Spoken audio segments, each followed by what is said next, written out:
What is going on, everybody? Welcome back to the Mystical Rebel channel. And in today's video, I am going to be reacting to a video from the Reveal Report. I've spoken about them once or twice on my live streams, and I have another video or two debunking some of the other things that they've talked about maybe 9 months to a year ago.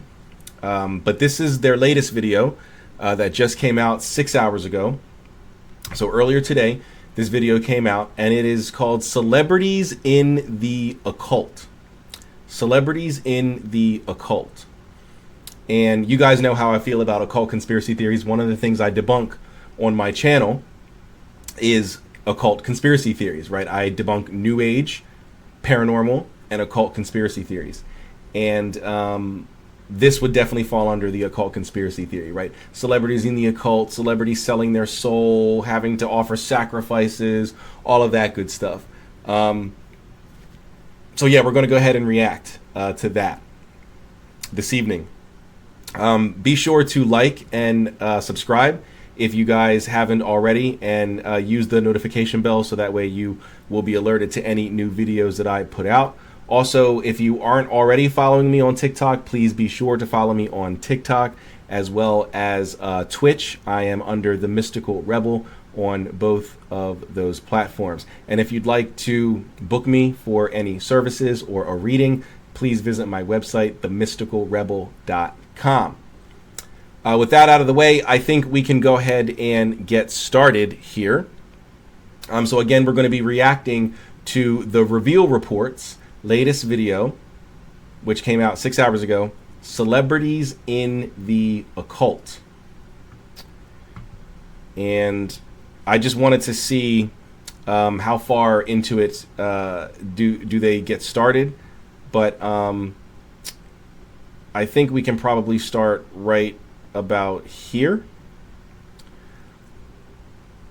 without having to go through their whole intro and all that good stuff. We're only about, 3 minutes and 42 seconds in. They didn't even get started yet. So it's not like I'm skipping anything other than like their opening, intro music and, graphics flashing across the screen. And then he usually gets on screen and just sort of explains what the video is going to be about. And then the video will start playing. So I'm skipping up to when him and his co-host, Czebotar, hops on. So that's where we will be picking up. But yes, we will be reacting to Celebrities in the Occult. Here we go. I can't wait for this. Oh. It's summertime, summer season. The show must continue. About a week and a half ago, we did a show. We got cut off on YouTube. Looks like we ruffled the little feathers there. Just a little bit. They didn't like, I guess, the topic of conversation. But we ended up doing a second part. So there's a part. Why does every alternative media or alternative religion or alternative history or any sort of alt theory channel say that whenever there are internet issues, or maybe there's issues on YouTube side, it's always, we're getting kicked off because the government doesn't want us to tell you these things, or the witches don't want us to tell you these things, or the Illuminati doesn't want us to tell you these things, right? But whenever it's not anyone in this alternative space, right? If it's just some young lady playing music, right, like her own original music, right? She's strumming her guitar, singing her own songs to her 200 live viewers or something like that, and then it starts buffering, or it starts freezing up or whatever. Maybe as a joke, she'll say, "Oh, I guess the Illuminati doesn't want me to sing my song," or something like that. But for the most part, you don't hear that outside of these communities, right? No one outside of these communities thinks that they're being sabotaged by the powers that be or anything like that. Maybe your like people in the alternative theory space act like their internet is like they have like a billionaire's internet. Like they're a billionaire who owns a tech company, and so their internet cannot be anything less than A1. That's not, you have regular internet like everyone else. Maybe, yeah, you do pay for an upgraded package. We do pay for the gigabyte speed, right? But it doesn't mean that I'm not going to have internet issues. I'm not going to have internet problems. So I always find it funny when, people like him or anyone in the alternative media, alternative history, alternative religion, whatever space says things like that. Like, oh, our feed got cut, or we were buffering and there were problems, there was audio problems, there was video problems or whatever, and they blame it on the Illuminati or the power, the devil and his demons were out in force that day. They say nonsense like that, and it's ridiculous. But let's continue. Part 1 and Part 2 on YouTube, so please check that out.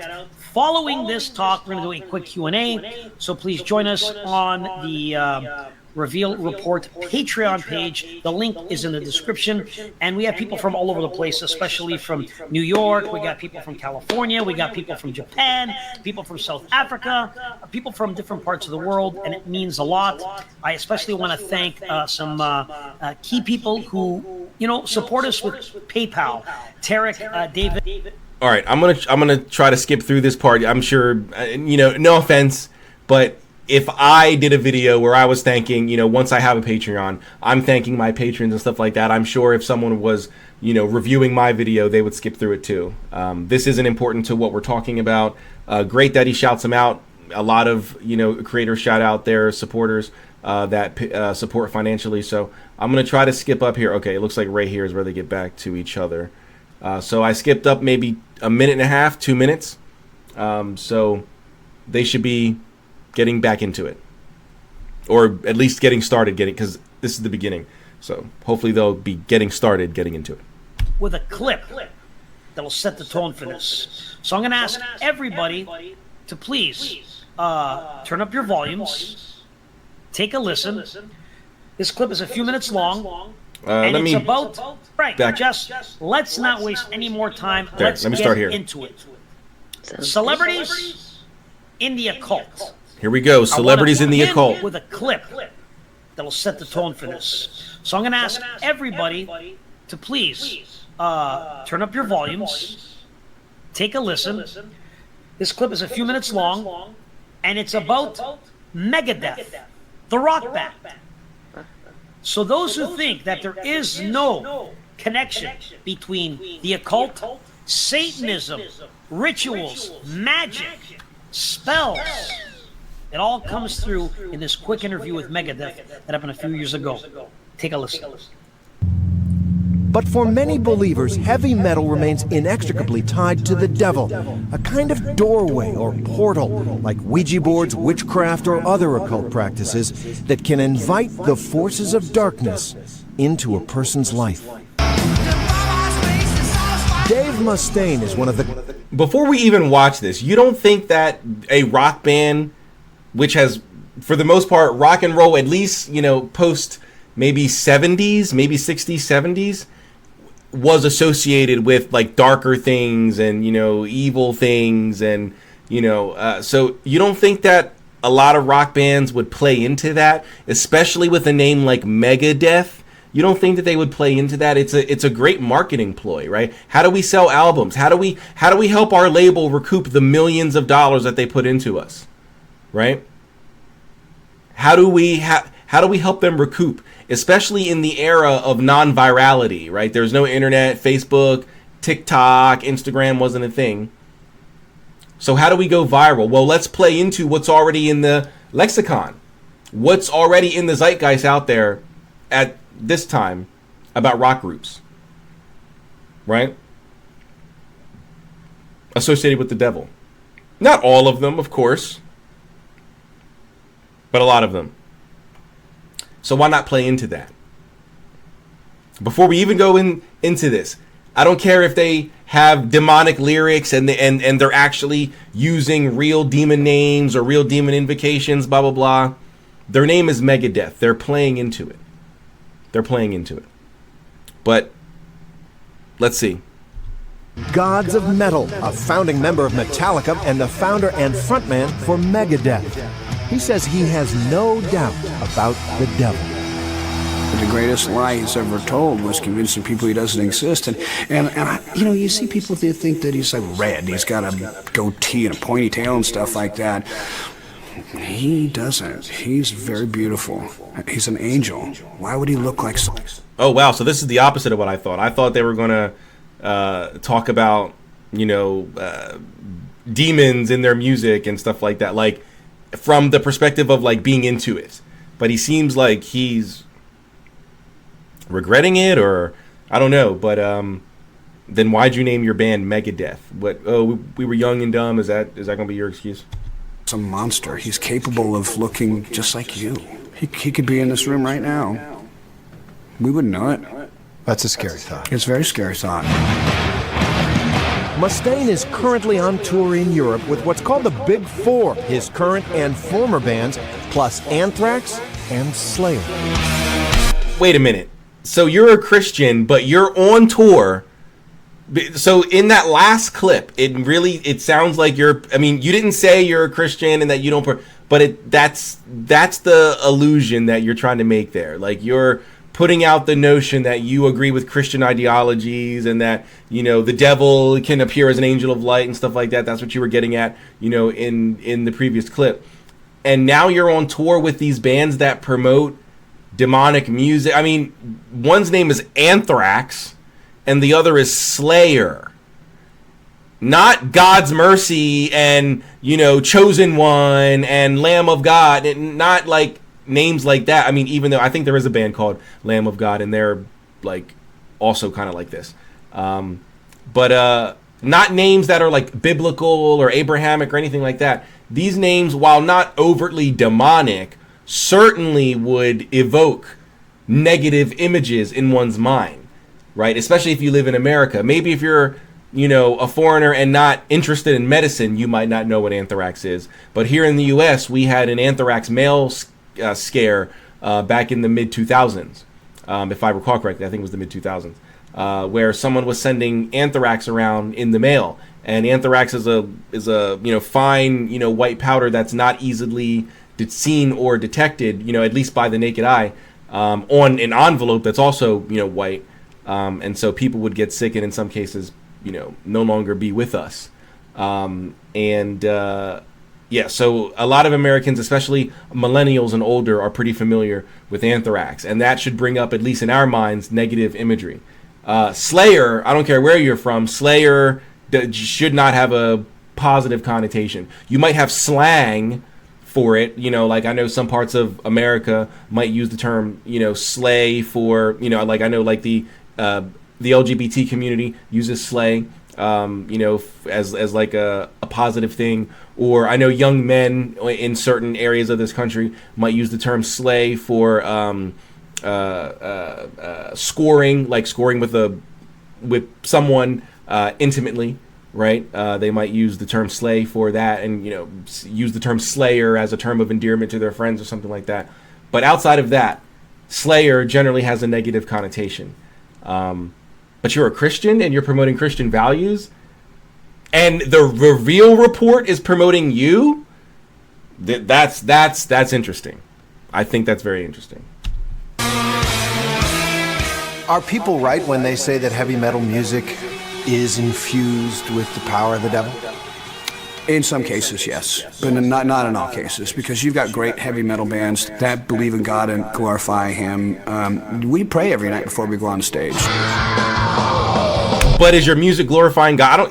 Who cares if you pray every night? If you go out there talking about, I don't listen to this kind of music, so I have no idea what their lyrics talk about. It could be all about love and, Chevy trucks and, all that, but maybe it's not. Maybe it's about negative things and, I don't know. I don't listen to this kind of music, so I wouldn't even be able to, begin to tell you.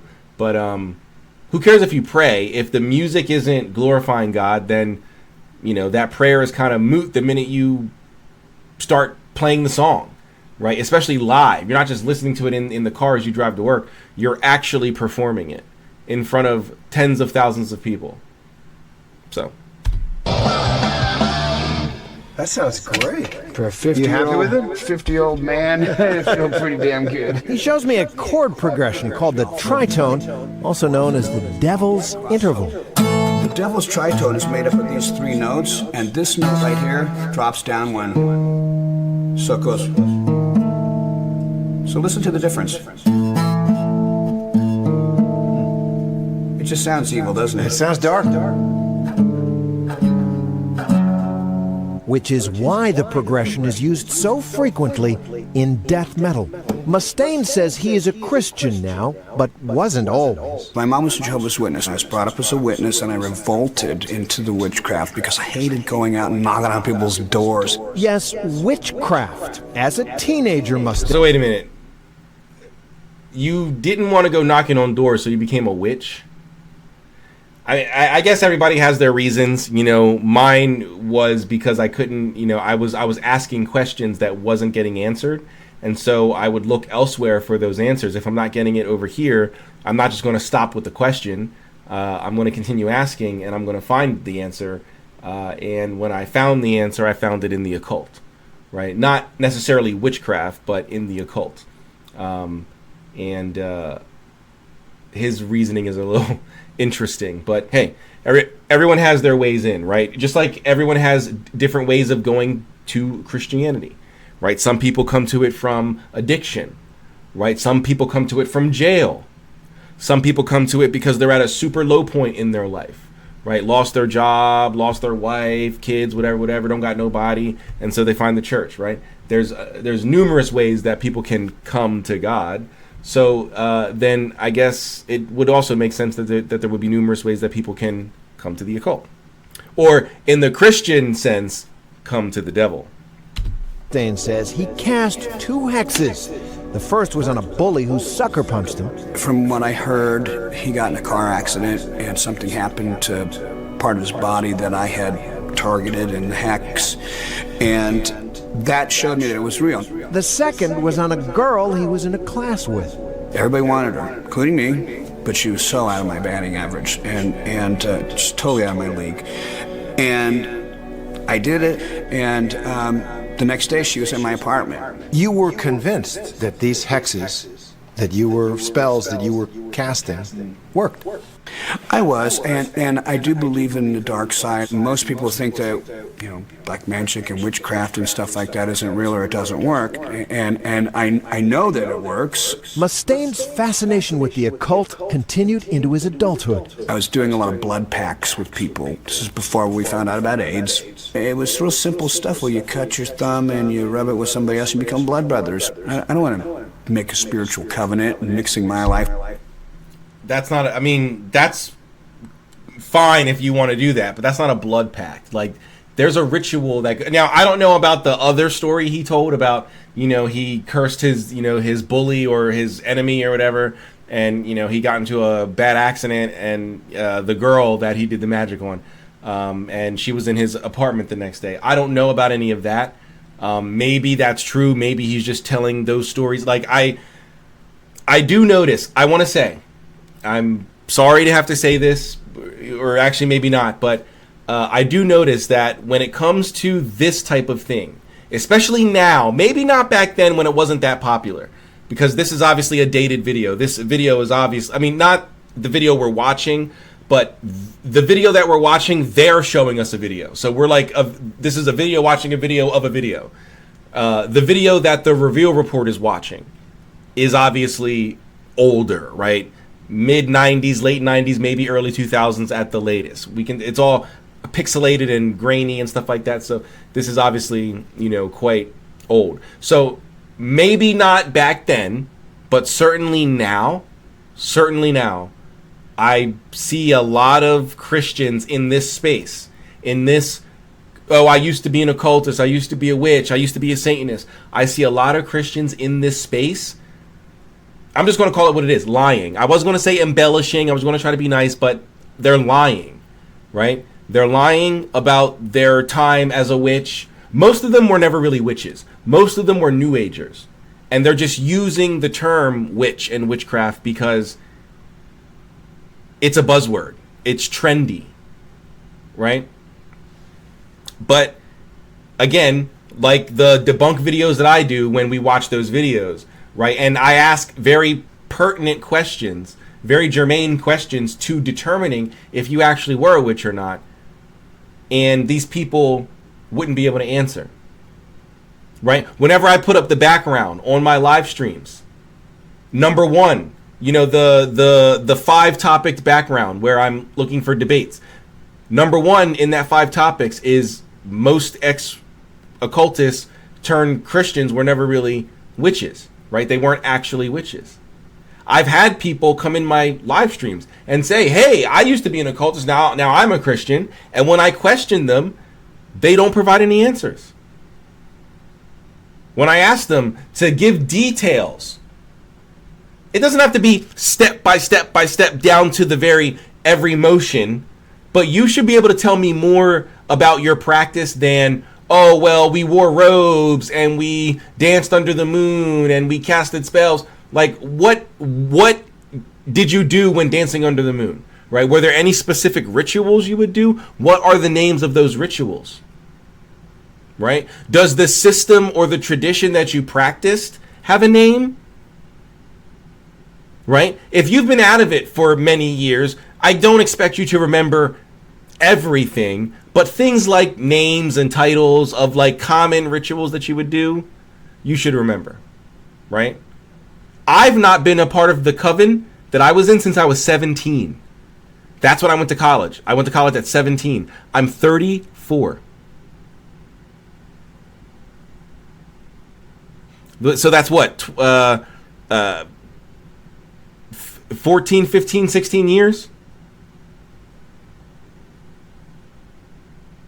And I remember the rituals that we did as part of that coven. Most of them. I remember titles, names, methodologies. You guys should be able to do that too, but they can't. But anyway, moving too far off topic, I just wanted to say that I don't know if he's lying, because he's not really being very detailed. He just says things like, I did it, right? I put a hex on my enemy. I put a love spell on this girl, and I did it. That's it, right? I did it. Well, can you be more specific, right? Again, you don't got to give us step-by-step details, but give us something, right? They never mention things like occult correspondences and things like, well, for the love spell, I did it on a Friday in the hour of Venus, because these occult people, they really put a lot of emphasis on planets and the planetary movements and the planetary hours and all that. They never mention any actual occultism. It's just, I did a love spell and it worked. No details. It's the details that'll get you, or the lack thereof. And in every Christian that I've come across case, it's always the lack thereof. Even the ones that know more buzzwords than the average, like John Ramirez, like Jack Marino Chen, right? These creators know more buzzwords than your average Christian who is a convert, who was a witch or an occultist, a Satanist, and converts Christianity. They know more buzzwords, and so they seem legit. But when you ask for details, they start to fall apart. Or they go in a circle. They go back to being vague and slowly work their way back to being a little more detailed with the buzzwords. But then when you start questioning again, they move back to being vague. But anyway, let's get back into the video. If with somebody else, I don't know who they are, how they are. The Bible said that blood is life. And like so many people we have met, Mustaine believes that he opened the door to demonic forces, which had a profound impact on his life. Was your abuse of alcohol related to the satanic influences that you'd been dabbling in? I'll say this. Every time I drank, I did not always do activities that were satanic, but any time I had been doing anything that was satanic, I had been drinking. So Does that make sense? Yes, it does. There was a relationship then. Absolutely. Okay, so then what about all the Christians, right? From different churches, because that's going to be the number one defense. Well, they were Catholic, or they were Protestant, or they were Baptist, or they were, Jehovah's Witness, or whatever. So, but all of the denominations, I don't know why I couldn't say that. All of the denominations have their issues, right? And I don't mean issues like internal squabbles and stuff like that. I mean like the pastors are involved in scandals, right? Everything from underage people to fraud to embezzlement to laundering, sometimes even violence against members and stuff like that. What about that? Some are closeted because they're part of a church that doesn't agree with LGBTQ, so they have to keep it a secret, yet they are, and so to them, to their church and their beliefs, they're committing open sin and things like that, so they keep it hidden. What about all of those issues? Do those have anything to do with the devil? Do those have anything to do with demonic forces and influence? Or is it just people who get involved with witchcraft? And for some reason, all those issues are given to you by God for whatever God caused you to suffer for whatever reason. Right? When you become Christian, life isn't perfect. I don't know any Christian that doesn't struggle or go through issues or get sick, have sickness, and I mean real sicknesses, right? Have family members that are also supposedly devout Christians get sick and pass away of cancer, strokes, heart attacks, violence. These things shouldn't happen the way these guys talk. Should only be happening to people like me. But it doesn't. I mean, at least not. Obviously, yes, there are, I'm a regular person. So, yes, there can be people in my family, which I don't wish this on anybody, but who pass away from violence or, cancer or things like that. But the way he's talking, bad things happen to people who do witchcraft and occultism, which would mean we would presuppose that the flip side would be good things happen to Christians. Yet Christians are human and have all the same issues as any other human. Interesting. Well, he just brings that front and center, doesn't he? There's a lot to take from this. Let's brings begin what with the front and beginning and get your comments on it. Number one, he rebelled against his parents and family because they were very, religious. Mm-hmm. Is that something that happens frequent with a lot of people that get into Satanism that you've come across? That those that may have been, in a religious background, their parents, their family, sometimes they rebel against it. I would say there's a very high number, that have some sort of religious abuse, or, it's not just regular religious abuse, it's when you have the very strict religious abuse. That does cause a lot of rebellion and drives people to, explore more of the occultic things. Another thing that he So you didn't really answer the question, but I'm going to address what she said in just a moment. I don't have an issue with them, stating because there is a basis in fact there, where a lot of people are, who come into the occult, especially at a young age, which I did come into it at a young age at 13. For those of you who don't know, but mine wasn't a rebellion. Mine was, I don't want to do this anymore. That wasn't mine.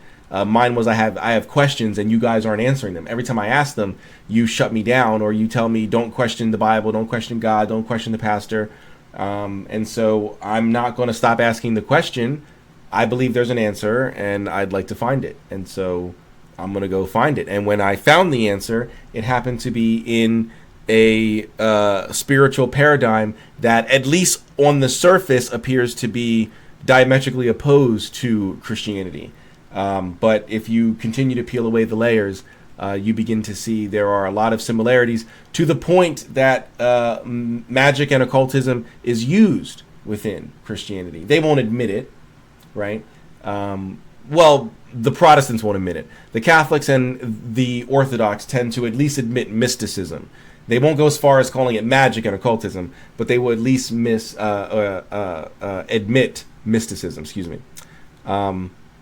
So I don't have a problem with them thinking or saying that a lot of people leave Christianity because of rebellion or, as Jesse was saying, trauma.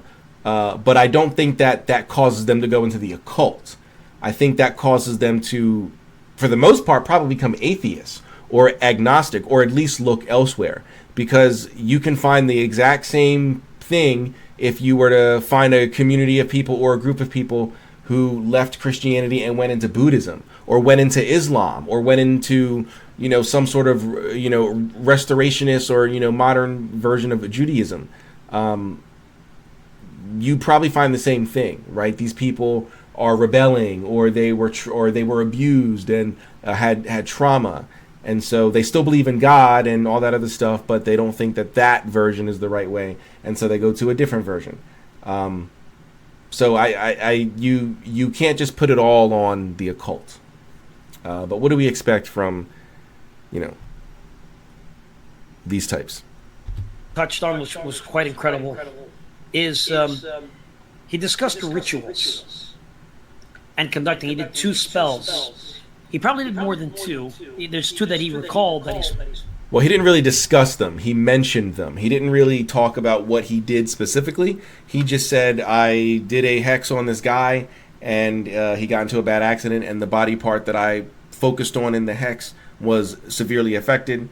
And then the girl, everybody wanted her, and he did his thing, and she was in his apartment the next day. Didn't elaborate, didn't go into any details to let us know, are you legitimate or are you just saying things, right? Spoke about, but when you're in the occult, you do rituals. It's just it's its nature. That's what it is. The ritual itself is an act to manifest your desire. There's no way in that man's career he only manifested 2 things in his desire. I think those are the 2 key ones that opened up the doorways for him to come in. So it's important that we shine light upon that. That you don't just you don't get into the occult and into rituals because you're enthralled with it. Again, the occult doesn't mean Satanism. It means hidden knowledge, information that not everyone has. Most of that is hidden from everyone for many reasons. It could be dangerous. It could bring out and open up doors that you're not aware of. You're not prepared for it. And back then, in the old times, Jesse, correct me if I'm wrong, they would save this information for those aristocrats, those elites, those chosen ones who would go to special schools, these illuminated schools, correct? Correct, yeah. The Kabbalah, the hidden knowledge, the things that were passed on orally or, generationally. So, a few things here. Number one, with the hidden knowledge thing, yes, that is what it does mean colloquially. By definition, but colloquially we use it in not necessarily that same way. However, I think definitions need to be updated, because the occult is not hidden anymore. You can literally walk into your local Barnes & Noble and find occult books. No, you're not going to find, the underground publishers, Scarlet Imprint, Aeon Sophia, Phaon, Ouroboros, Atramentis, Black Letter. You're not going to find those guys. You'll mainly find Llewellyn and Weiser. But their occultism, their esotericism, their mysticism. They have books on witchcraft, spellcasting, ritual work, divination, demon work, angel work, working with the dead, right? So I don't know if it's so hidden anymore, right? It's just people don't know what to look up, right? They don't know what to specifically search. But you can go on Amazon and get a lot of these. You can go on to your local Barnes & Noble or even to your local regular, a Barnes & Noble is a regular bookstore, but any other type of regular bookstore. I recently, I have a Conjure Codex 4 and 5, but I never really got around to getting 1 through 3. There's only 5, and then JSK passed away. And I was looking for 1 through 3 recently, and I found it at a regular bookstore online, but in Arizona. And so I ordered it, volumes 1, 2, and 3, and it'll be here within the next few days. So it's not hidden, right? I found these. I found Conjure Codex, right? A book published by Hadean Press, which is an underground publisher. Generally, those books aren't found in regular bookstores, and yet there it is, right? So I don't know about it being hidden anymore. I think definitions need to be updated. For the second thing about the mystery schools and it only being for the elites, right? The occult knowledge was only for the elites.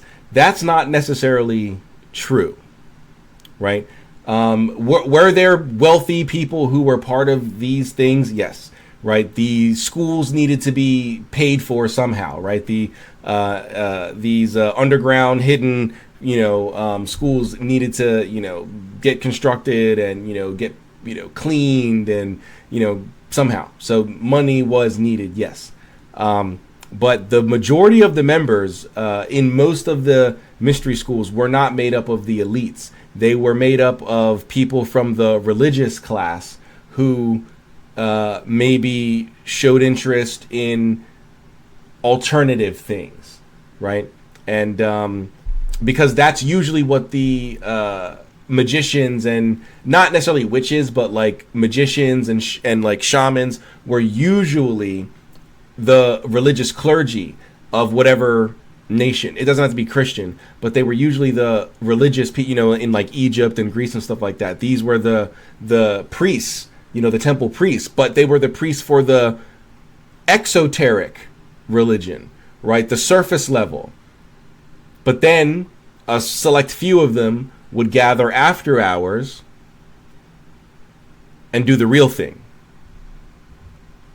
as they would say, right? Which would be the esoteric. So a lot, not all, but a lot of these ancient magicians didn't come from the elites. They came from the religious, the priestly class, right? So wanted to do a bit of a clarification there. Through family lines. They didn't have a lot of books back then, not like we have today, where, I mean, you could go to any bookstore, and if you don't have it in that bookstore, then you could find a website. That's not true. I mean, certainly they didn't have as many books as we have today, but depending on where you were in the world, you had access to a lot of information. I mean, if you were in Egypt, you had the Library of Alexandria, right? I mean, and I'm sure there were similar libraries in other nations and, other places. Sure, certainly it wasn't as easy as it is today. Just hop on Amazon and, type in a book and, it'll be to you, tomorrow, sometimes same day, but usually next day or 2 day if you have Prime. Sure, it's not that easy, but you had access to more than just a couple of scrolls or a couple of tablets back then.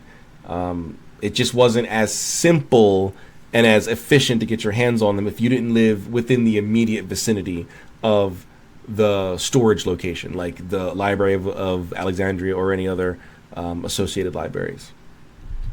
And buy it off a particular website, these certain books. So it's key that everyone understands what he said is absolutely real. And that was many years ago, that interview. I found it interesting that he made reference to becoming a Christian, and he prays before his shows.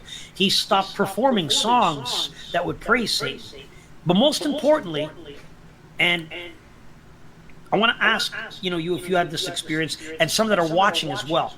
He said that Satan isn't ugly, or that he wasn't portrayed. And I've given my testimony where when I've come across who I believe to be the Dark One, he never appeared to me as an ugly beast or an animal in any way, shape, or form. It was the opposite. He appeared very classy, respectful, handsome, well put together. He didn't show himself to me to be a beast, if that makes any sense. Do you confirm that that's something that happens when people get to see him or he comes to them? I think, yeah, I mean, the majority of testimonies that I've heard about, encounters with the Dark One, would be the same. Even my own, I would say the majority of the time where I witnessed him as well, there's that alluring, just form about him that, I mean, you wouldn't. You would. So I have a question for Christians who try to use this line of thinking. Basically, what they're doing is they're trying to elaborate on the whole, the Bible verse where it says that the devil or Lucifer can appear as an angel of light, that he masquerades as an angel of light. That's what they're trying to talk about here.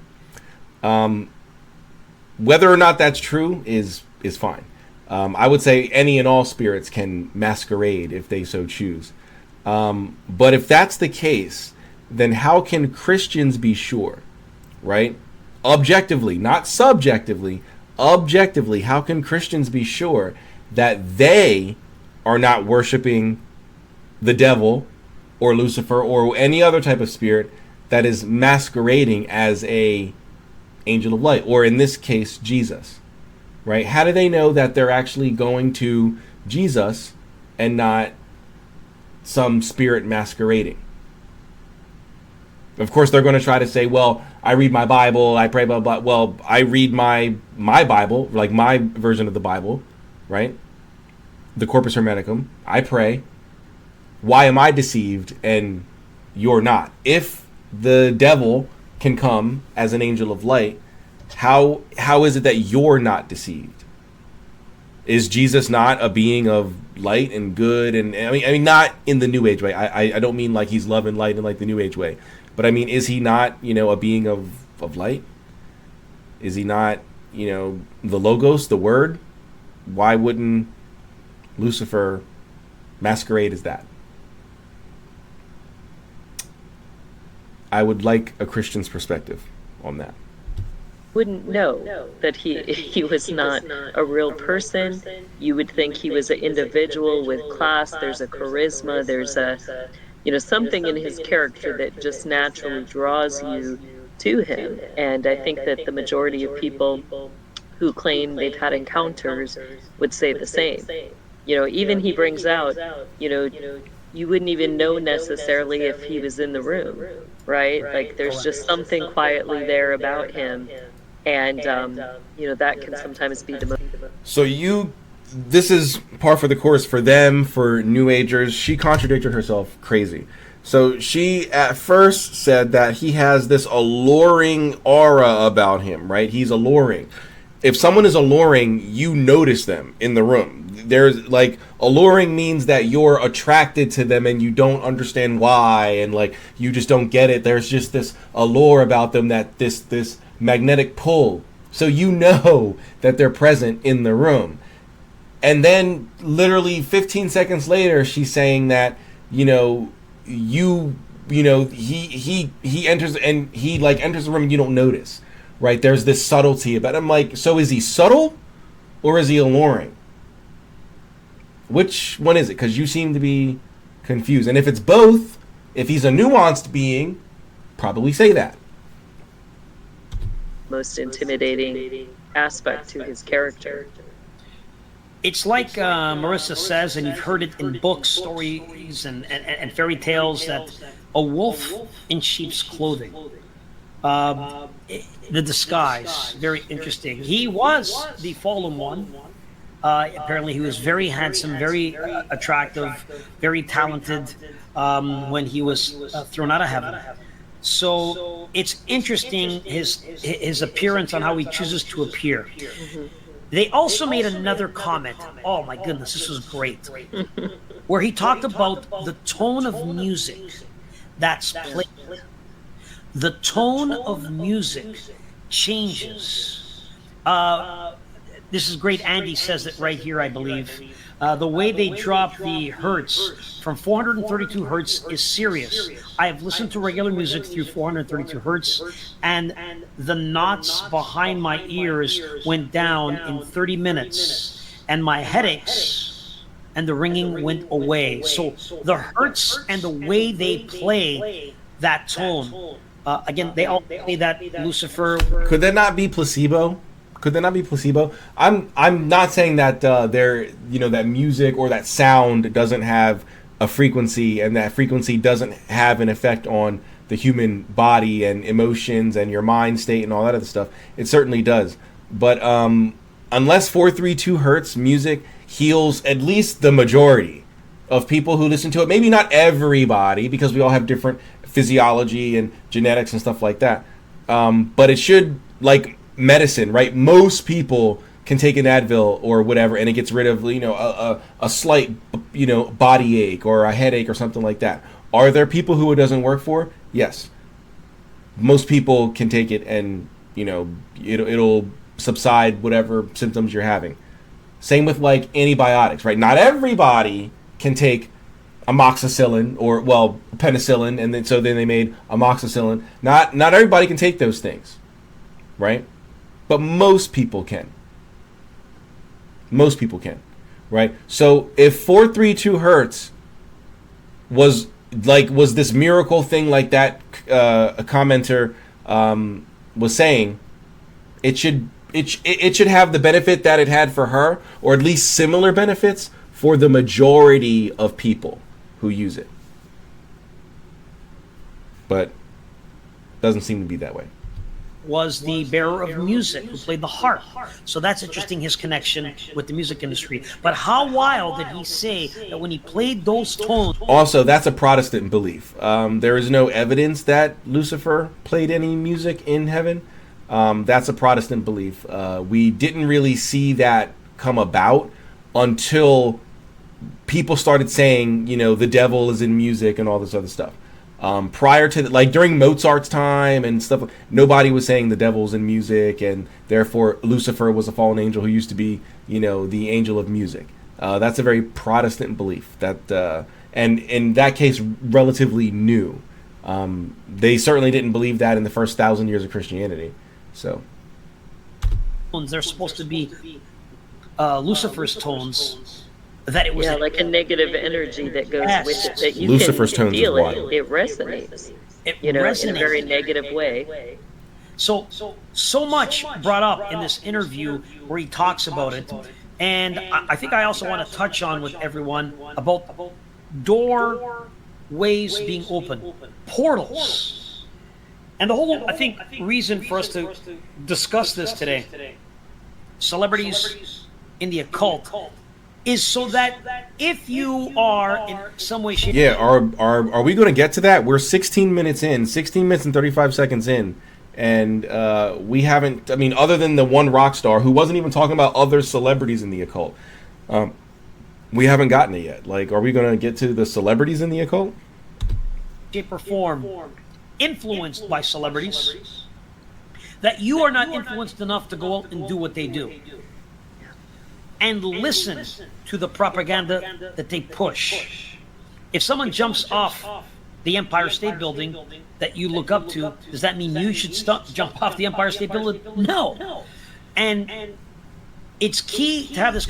So the illusion you're trying to make is, so then if someone is doing, so because you wouldn't jump off the Empire State Building because your favorite artist did it, or your favorite writer, or your favorite actor, or whatever, favorite politician did it, that doesn't mean you should do it too. So therefore, if your favorite whomever is doing occultism, that should mean you shouldn't do that. That's sensible, but it should also be true across the board. It should also be true for Christianity. If your favorite artist goes Christian, you shouldn't just follow them, right? Or no, should you? Because that's your religion, and of course you're going to be biased. I'm able to admit that it was sensible that if you wouldn't jump off the Empire State Building because your favorite artist does it, you shouldn't do witchcraft because your favorite artist does it. I agree with that. But I also agree with you shouldn't go Christian because your favorite artist is going Christian. Right? You should do research, just like you should with the occult. You should do research. Understand what it is, the beliefs, right? The foundation, their cosmology, their theology, their ontology, their eschatology, if there is one, a soteriology, so on and so forth. That's what you should do. You shouldn't just follow someone. So make it truth, or make the truth be true across the board. Make the truth be true across the board. It can't only be true just for the examples you give. It needs to be true across the board. Okay? Conversation, because a lot of the youth today, if someone wears a t-shirt and they say this t-shirt I got from so-and-so, because they're famous, and they say this t-shirt's $150, these young kids are going to work their butts off, spend $150 on a t-shirt. I think that happened, I believe, just 5+ years ago, where Kanye West had a black t-shirt. It was a black t-shirt, and it was $100. I remember that time I thought this guy was a lunatic. He was a lunatic. Who the hell is going to pay $100 for a black t-shirt? But it was a fad. It was a fad. No, you don't want me to. You don't want me to pull up. You really don't want me to go to designer websites, right?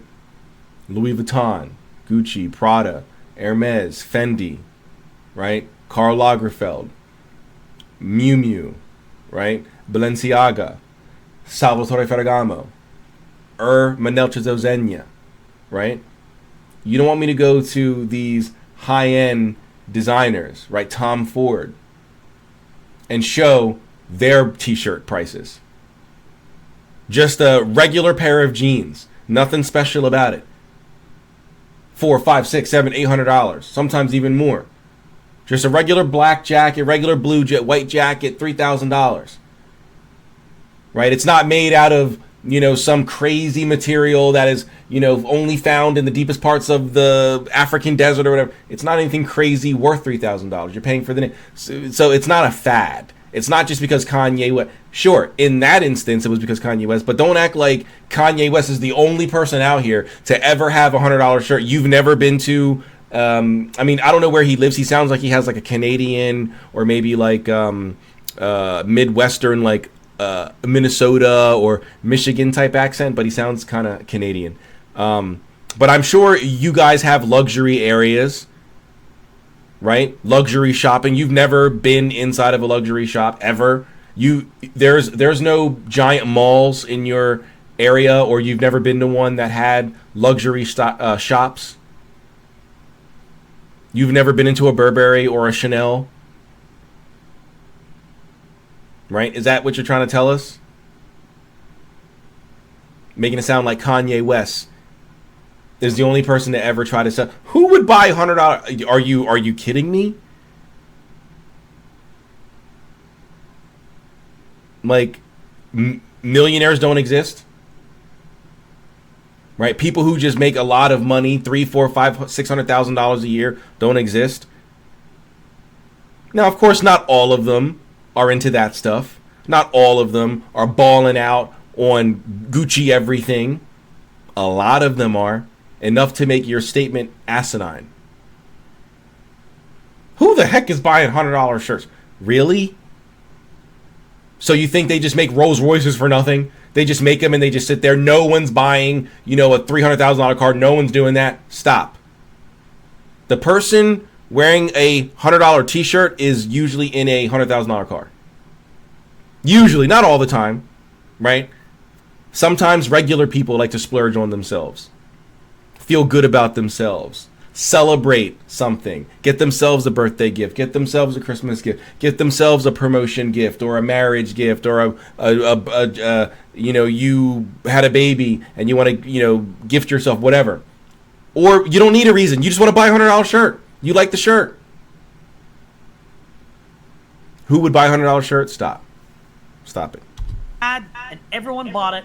And I'll tell you, now in life, and this sounds bizarre, when you look at certain black t-shirts from one fabric to another, it makes sense why it's $100. Yeah, he's going to make his write-up, but the quality of the fabric is insane. So, but the influence of celebrities, and again, those above in control. So are you for it or against it? Like, what do you? The deletes. I don't call them the elite. I call them the deletes because they need to be deleted. Okay, so I've been seeing this in the New Age community a lot, right? Like, instead of calling them the powers that be, I call them the powers that were. And I'm like, what? Like, what is with these catchphrases and stop. Like, I don't know. That stuff is cringe to me. Like, I don't call them the elites. I call them the deletes because they got like, oh my God. It's, I don't know. The people will do as they will. But this is, that to me is super cringe. That's like super cringy.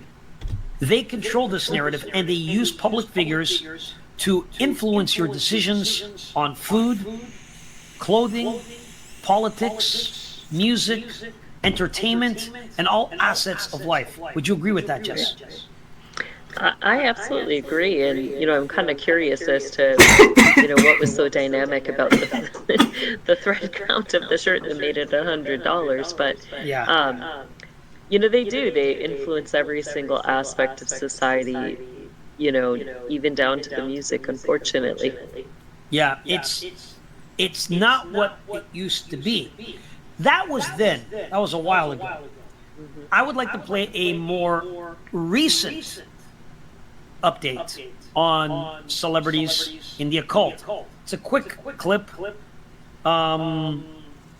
Let's hear Take a it. listen. Here it is. At last night's Grammys, they, as Smith now prefers to be called, identified as Satan. Katy Perry performs Dark Horse at the Grammys. Blood Sneakers, Lil Nas X's collaboration with art collective Mischief. The 666 pair of sneakers feature gold pentagrams, inverted crosses, as well as human blood inside the sole. As American pop culture continues to circle the drain, we're seeing rampant sin glorified in popular music. I promise you they believe that it was real human blood. I promise you they believe that. Everything from murder, theft, Like adultery, the host and pornography, Jesse. gender I don't know. confusion. George Iceman is his name. Industry. Even Satan is comfortable enough to come out of his closet. From things like Lil Nas X Satan shoes, Katy Perry's Witches Coven performance, guys, the devil is on the loose. Now, satanic breakouts happen in many places in the American music industry. So you name two things. I mean, obviously there's more than two things out there, but you name two things and the devil's on the loose, right? That's like me saying, I've got all these problems, right? I lost my toothbrush and I lost my shoes. I've got all these problems. That's two problems, right? Both are easily solvable. So, sorry, that was just a little nitpick, but I hate when people do that. Industry, including at the most popular award show in the industry, the Grammys. Some have dubbed this performance as a satanic worship service on primetime live broadcast television. Can you explain how and why it's satanic? What makes this satanic? Because they're in red lights and there's fire. Why is that satanic? Right? Hell, Satan's not in hell. According to the Bible, Satan's not in hell. Right, the Bible says that at the end, after the end, right, after the Armageddon and all that other stuff, if you agree with this version of things, that the devil and his angels will be thrown into hell, and then hell will be put into the lake of fire, which is the flames aspect of it. So the devil's not in hell. He's not associated with hell currently, from a biblical perspective. So how does this represent Satanism in any way? How is this a ritual in any way? And guys, rumors of Satanism in the music industry are decades old. For example, in the 1930s, guitarist Robert Johnson supposedly sold his soul to the devil. According to the Rock and Roll Hall of Fame, legend has it. Yeah, if you actually do the research, real research into this, not just you take 10 minutes to Google, but you actually read texts from historians around that, of this area of the country. Music historians, right?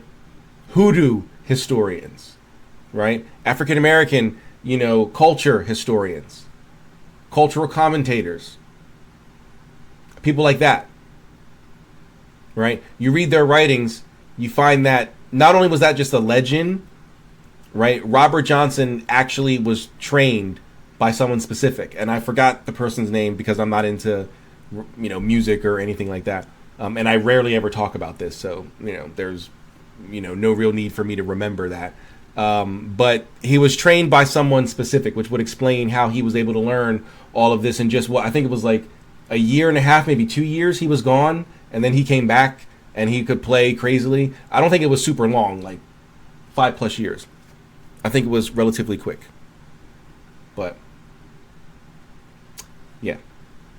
Has it that Robert Johnson met the devil at a crossroads and gave him his soul in exchange for mastery of the guitar, which is in my mind not a good deal. Steeped in mystery, killed mysteriously, his legend eclipsed only by his skill, Robert Johnson may be the first ever rock star. And it didn't end in the 30s. In 2004, 60 Minutes interviewed legendary rocker Bob Dylan. And here is Bob Dylan in his own words. Why do you still do it? Why are you still out here?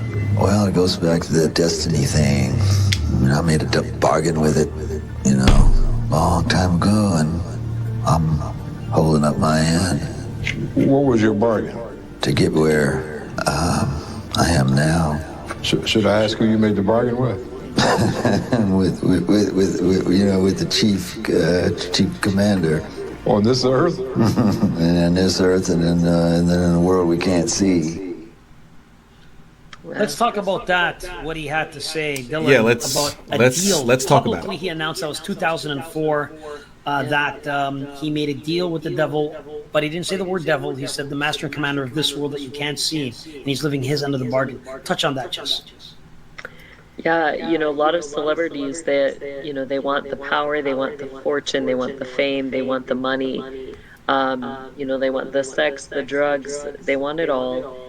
And we see that a lot, that in order to achieve those things, you know, at the highest levels, people have to make that deal with the devil. And, you know, you can see it's interesting because in his face as he says it, you know, it's almost like he's impelled or compelled, like he has to fulfill his part of the bargain. And you see that hopelessness that, you know, it doesn't look like it's something he really wants to do or enjoys doing, you know, but it's something that he has to be faithful to do. Yeah. So, you know.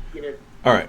So what's interesting here is that Bob Dylan is, for the most part, speaking metaphorically. Okay. For acts like Bob Dylan, because he's not popular music, more so now because of the streaming era, but back then, Bob Dylan wasn't selling crazy records, right? Like, hip-hop was, you know, and pop was the big thing back then. Bob Dylan wasn't selling crazy records, right? So if you want to make money, you have to go on tour. But going on tour isn't this easy. Most artists don't like it, right? They might say that they love it because they have to, right? It's just like actors who, when they have a movie coming out and they have to do the press junket, and they're, you know, like the lead actors are like doing interviews together, and, you know, the host is always asking them, so how was it working with each other? And I was like, oh, it was so great, and the director was so great, it was like a family, they're so loving. And then 10 years later, you know, the real story comes out. The director was abusing people, and so actor was late, and, you know, didn't know their lines, was drunk all the time, blah blah blah. But during the press junket, they said everything was fine, everything was great, blah blah blah. Right? They do this. Right? I don't know what the word is to call that, but it's not important. He was most likely speaking metaphorically. Right? These artists have to do things that they don't necessarily want to do in order to continue to put food on the table, right? Touring is not fun. Touring is not a fun thing to do. Artists lie. Actors lie. You know, they say that they enjoy things when in reality they really don't, right? Going on tour is a grueling process, right? And if you have a family, you're away from your family, or you might want to bring them, but you're taking kids and, you know, your wife or husband, you know, across different time zones and, you know, into different countries with different customs and rules and law, you know, things could, you know, that's not a good way for a child to grow up, right? So when he's talking about, I have to keep up my end of the bargain, blah, blah, blah, he's talking about contracts, right? These artists sign contracts that you're going to do these dates and you're going to do, performance here for this long, and then you're going to come back on this, right? You sign contracts. So you have to fulfill these contracts, even if you don't want to, or they're going to sue you, right? And a lot of times, depending on your level of fame, you might be able to get paid up front. So they're definitely going to sue you because they paid you, right? At the very least, you get a deposit, depending on the level of fame, right? If you're a newer artist and it's your first tour, maybe not. But someone like, like Drake or Taylor Swift or Chris Brown may get deposits at some of the bigger venues even before they show up, right? So he's most likely, and for the most part, speaking metaphorically. These people take it literally, but only when it's on their side, when it favors their side. When it doesn't favor their side, then they say that the person is lying, or they're afraid of getting, unalived or whatever. But when it favors their side, then obviously they're telling the truth. When it doesn't favor their side, there must be a reason that they're lying. That's the interesting part, is wonder, why do they not come out? Why did they not, turn away from that deal? It's bizarre that it's so... Because it's not an actual deal with the devil. It's a metaphorical thing. They're not signing a deal with the devil, right? They're signing deals with record companies. Now, you could try to argue, well, the devil is coming in the form of the record company, right? But even still, you're not giving your soul. It's a metaphorical thing, meaning you're selling your morals. Now, I don't listen to Bob Dylan's music, so I don't know what he talks about. But in terms of lyrics, right? Popular music right now, right? Hip hop is popular. And now country is starting to become super popular, especially with the mixture of hip hop and country and stuff like that. And so the lyrics are not always the greatest, right? So from a hip hop artist or a pop artist or, these new country artists, selling your soul could mean knowing that the label wants you to emphasize these songs, these 4 songs over here that are about violence and unaliving people and selling, narcotics and all this other stuff, and not the songs over here where you're talking about your pain and your growth and the love for your kids and your girl or your guy or whatever. They don't want you to promote those. Those aren't the singles. Those aren't. They'll be on the album, but we're not promoting them. We want to promote these songs over here, and you give in, right? Because you just want the money, but you know that those songs are promoting violence and negativity, right? You know that doing certain things in your videos, promoting certain symbols, and I don't mean that in the occult way. I mean committing violence in your music videos, unaliving people in your music videos, right? Committing crimes in your music videos, right? These things are symbols to a younger generation.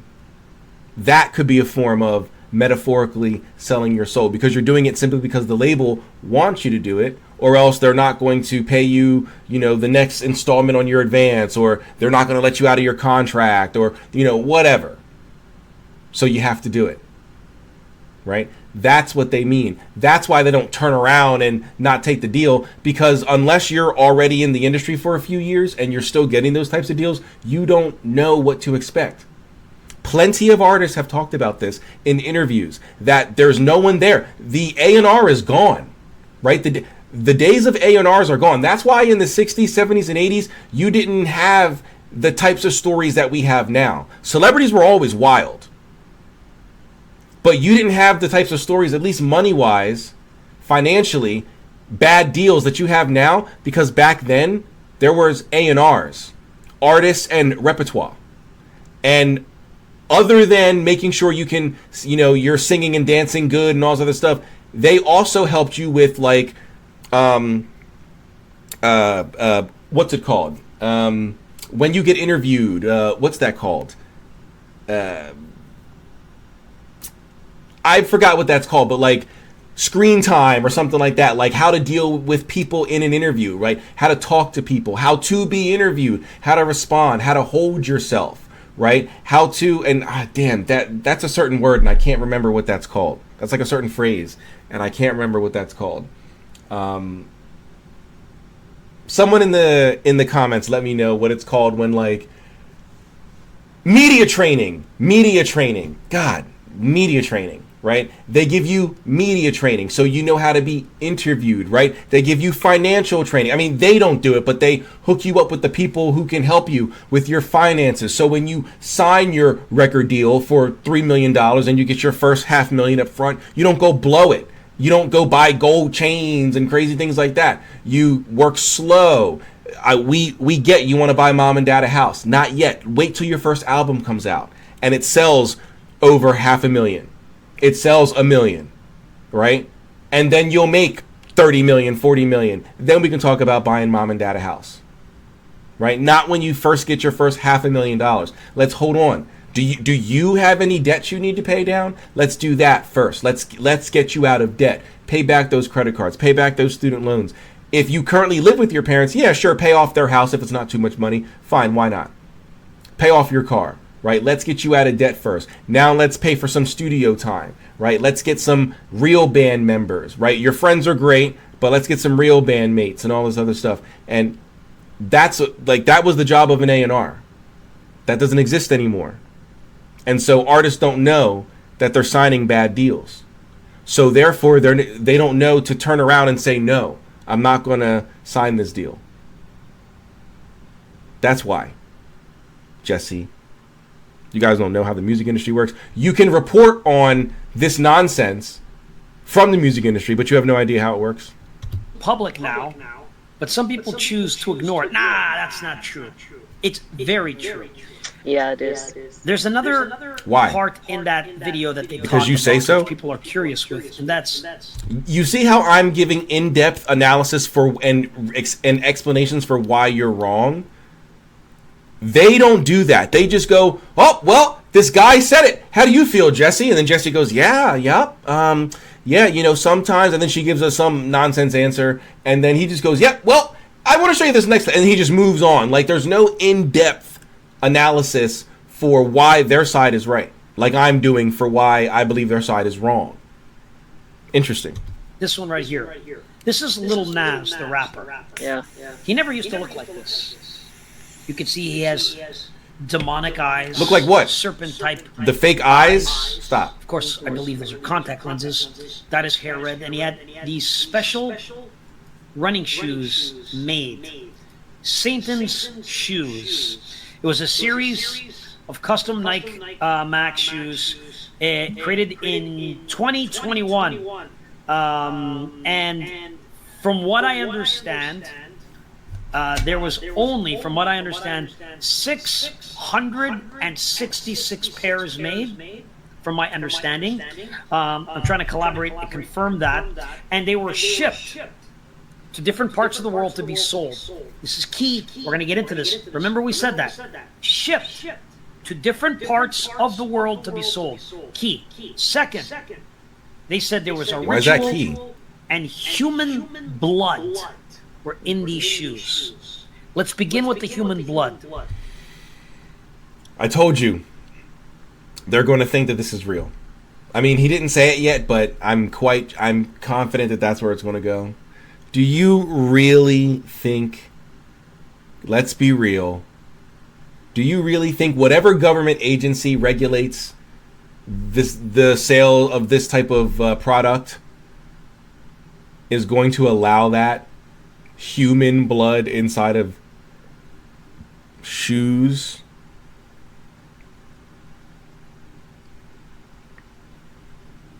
People always say the regulations for things like this, for food, for safety, electronics, are different and in many cases better outside the country. Well, he just said that this thing was shipped around the world. So even if it got through greedy corporate America, right?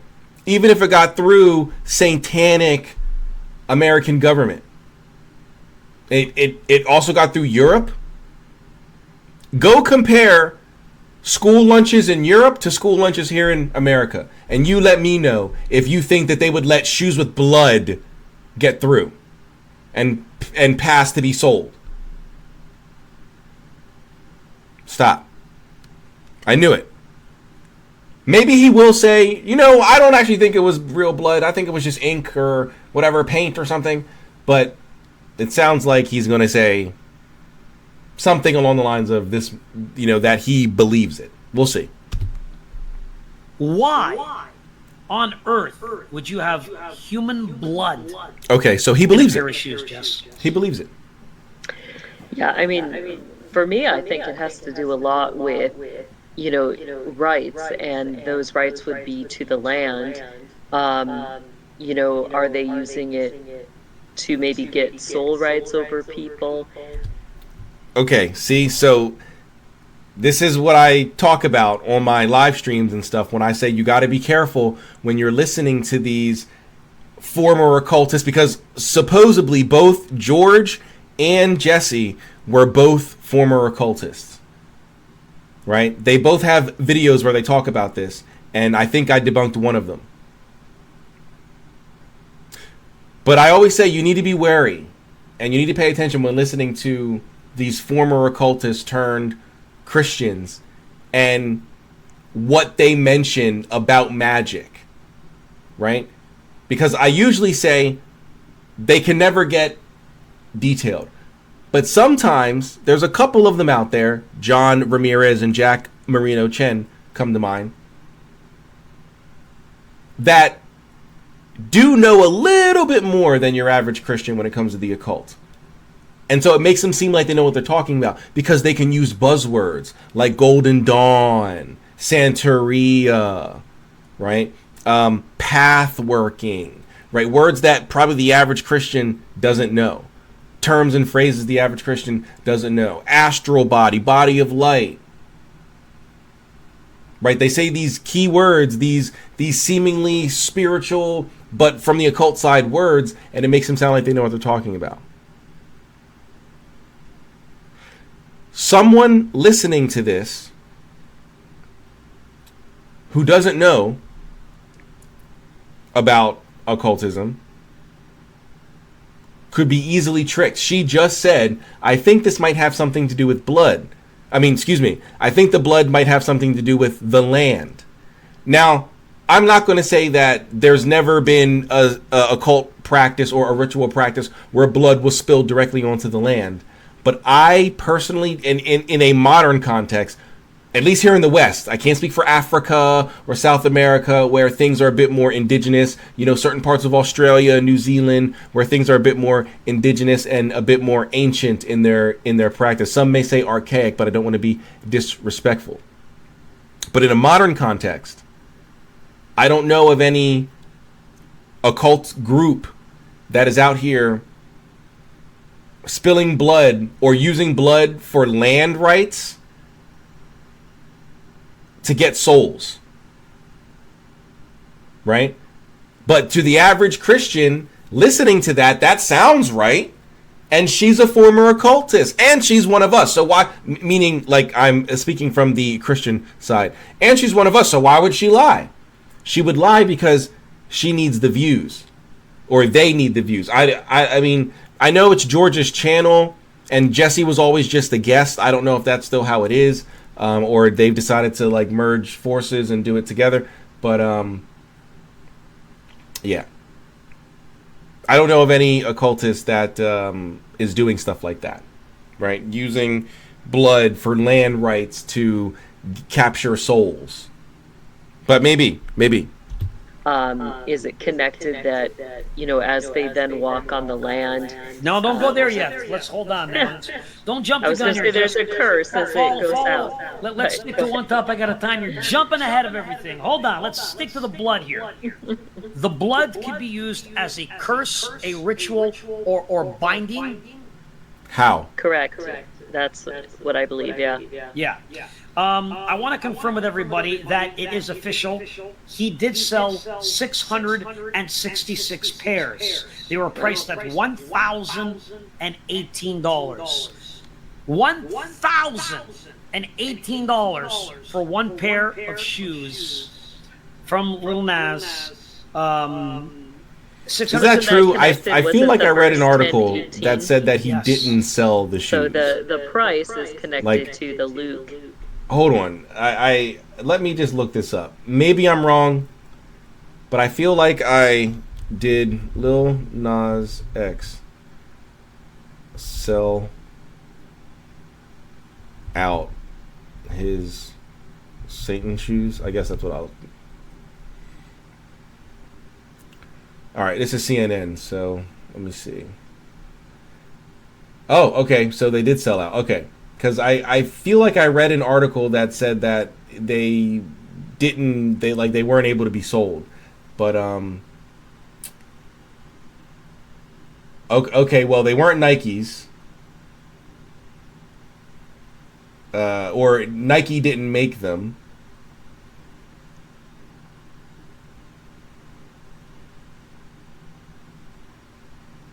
And it has 60 cubic centimeters of red ink and 1 drop of human blood. 1 drop of human blood. So they did sell out. Okay. I could have sworn I read something that said that they didn't sell. But alright, they did sell. 10:18 verse. Let's look up, let's see what it says. Yes, let's see what the verse says there. Alright, Luke 10:18 says, he replied, I saw Satan fall like lightning from heaven. Now, do you think, it's interesting because when you get into Satanism, especially in the Golden Dawn, you have the connection between Lucifer and the planets, particularly Saturn. But it's interesting that Mercury, there's always the imagery of shoes or, the wings on the shoes connected to Mercury. Yes. What's more startling is that... What does Mercury have to do with Satan falling like lightning from heaven? What does that have to do with anything? How me and you talked about this. The shoes were $1,018, and nobody, or probably nobody who purchased these shoes had any clue that that was a verse from the Bible that talked about Lucifer. How crazy is that? That they do it in your face, little messages, and if you don't pick up on it, you have no idea. It's called marketing. They're doing it in your face because you talk about it. I promise you, if conspiracy theory wasn't popular, these artists wouldn't be leaning into it like that. If nobody would talk about it, they wouldn't be leaning into it like that. But it causes them to go viral, right?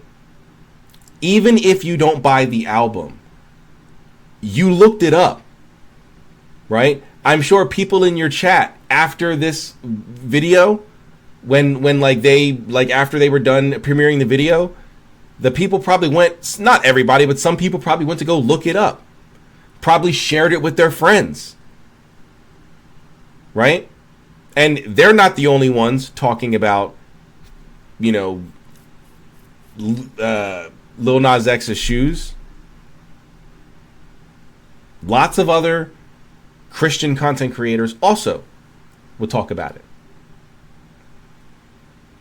And if that's the case, then that would also mean the same thing would have happened with those people.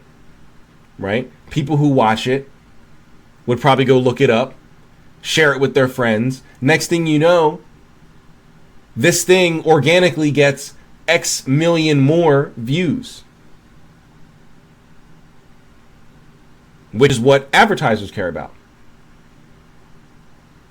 That's why they do this. Even if it doesn't translate to record sales, it may translate to ad revenue. From their YouTube channel, you go and you watch whenever there's a music video that has satanic imagery in it, the views are crazy because channels like this talk about it, and it causes people to go and watch. People who would have never looked for that artist, looked up that song, are now going to go look for it. Hundreds of thousands, if not millions more now, are going to go look for this song. and this video to see what it's all about, to see this demonic imagery. Advertisers don't care why you're watching. They only care that you're watching. So they can sell you something. So a little ad can pop up at the bottom, or a commercial break, you know, a 15-second car ad, or dish detergent or laundry detergent ad, or something can happen. They can sell you something. It's marketing. That's why it's in your face. It's marketing. It's not because these people really do this and they're not afraid to be in the shadows anymore. Stop. It's marketing. Take it from someone who works in marketing. Corporate marketing.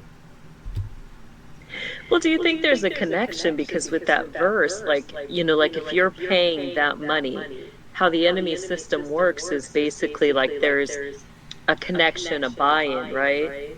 So, you know, is the buy-in then that they get to see, you know, if they pay that amount of money, they're going to see Lucifer who fell from heaven. Yes.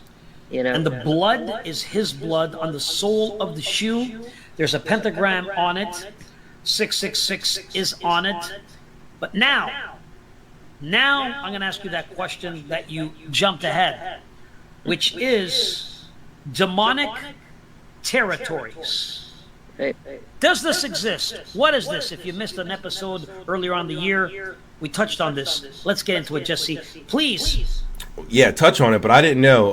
I don't watch the reveal report much, as you guys know. The last time I uploaded a video featuring these two was probably about a year ago, if not a little more.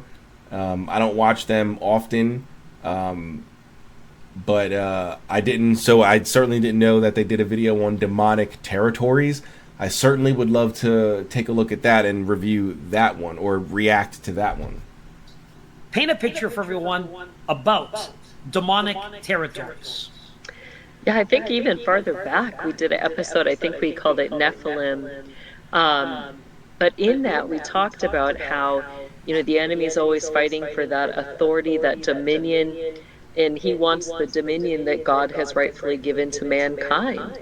And, you know, what does Scripture tell us in Joshua? The book of Joshua, the Lord promises, wherever the sole of your feet tread, I will give you that land.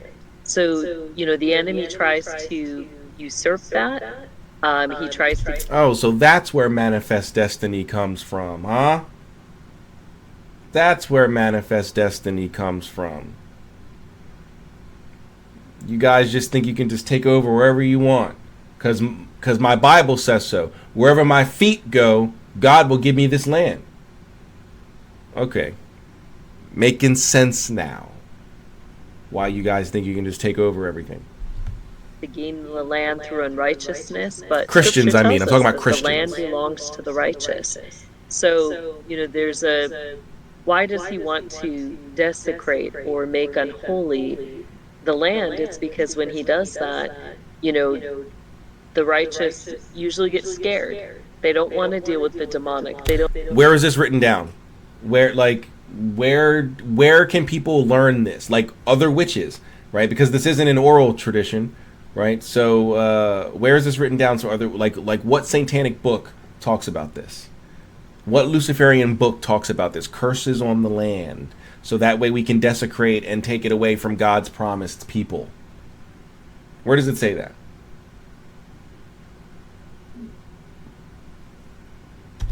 Don't want to deal with the Satanists. They don't want to deal with, you know, those performing rituals in the woods, you know, behind their house, or those performing rituals, you know, front and center. Like they'd rather just isolate or move or avoid or ignore.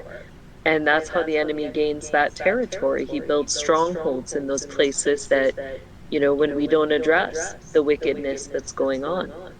Yeah. It's perplexing to know that you wearing certain shoes around territory that you purchased of your own free will have given permission to take dominion of those streets for a demonic force that you have no clue. You're an innocent person. You don't know. Well, not only that, it's connected to even the shoe brand, the shoe company, which is Nike. So what are they getting out of that wherever these people go? 666 Nothing. people, Nike said that they right? didn't. It's going to They didn't have also anything give to do them with it. rights over that territory wherever those people go as well. Yeah, it's guys. So basically, there it is. But how do we combat So that? basically, And I love there this it is. comment. Holy water shoes. George, you could be the first to invent those. I'm gonna create the first sneaker to go against Nas.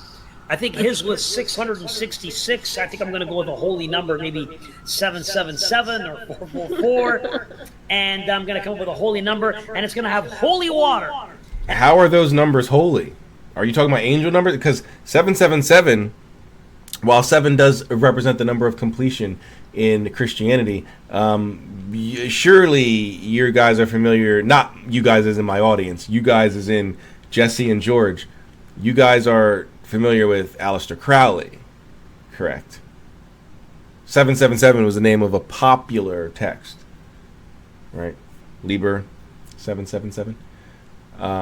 So and 444, how is that? Like, are those angel numbers? Is that what you're trying to get out? Angel numbers? How are they holy? I know he's just joking, but how are those things holy? And that's a really interesting place to pause it on. And everywhere you walk, the land will be blessed. So you're going to bless the land with holy water running shoes. What do you think? I think it might sell, George. I mean, it might be sold out. It might get sold out quick. You're laughing, Jesse, but I'm absolutely legitimately going to work on my project for sneakers, shoes. The shoe is going to have biblical verses that you could wear. It's going to have holy water, and you can wear it and bless the land. I'm going to do it. Mr. Burns says he'll buy a pair, no problem. But we got to keep it cheap and cost efficient. Wouldn't you have to put the so he said he's serious, right? All right. Well, wouldn't the water have to touch the land in order to affect it? Right? That's why holy water gets sprinkled on people. Otherwise, there would be no reason to waste it, because I know some people might try to say, well, the water is touching the shoe, and therefore the shoe is blessed, and then so the shoe is touching the earth, therefore the earth is blessed. Then what's the point of sprinkling holy water on people? If the holy water is blessed and it's touching something, it's touching the container or the bottle or whatever it's in, right? Don't spray it on people. Just put the bottle on their head. Put the bottle up against their chest, whatever. Right? Well, for men. For women, you can't really do that. But, put it on their arm or put it on their head, whatever. Because the water's touching the bottle, and then so the bottle will touch them, and then so that they're blessed, right? No, that's ridiculous. So how would that even work? And so also, flip side, how would it work for the demonic side? Just because there's blood, a drop of blood in the shoe, doesn't mean that it's doing anything to the land. It's not touching the land. It's in the shoe. So for everybody, and we're going to make an X amount of pair for everybody, and we're going to put it all over the world. So we're going to reverse whatever they do, we're going to do to them. Right, and I think if Mr. Burns is buying a pair, George, you're going to just have to make them high top. And didn't I say that before? I know I said that either in my last video, so the most recent one before this, the one right before this video, or one of my recent live streams. I said that the Christians always accuse occultists of taking the things that they do and reversing it and flipping it, right? That's what Satanism is. It's just a reversal of Christianity. But in all actuality, it seems to be what they do. I mean, he just said it. He just said it. And at first I said, surely he's joking. But then he came back and was like, you're laughing, Jesse, but I'm seriously going to make this my project. I'm going to work on Bible verses on the shoes and holy water in the shoes.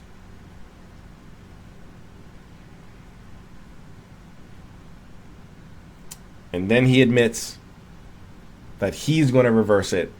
Whatever we do, he's going to reverse. Well, we're not cursing the land, because that's not, first of all, who would want to do that? Second of all, that's not how you do it. Just buy someone's shoes. Tops. High tops. That will make them all the better.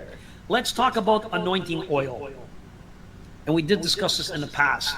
How to anoint the land to destroy these spells, to take back this territory and give it back to the Lord.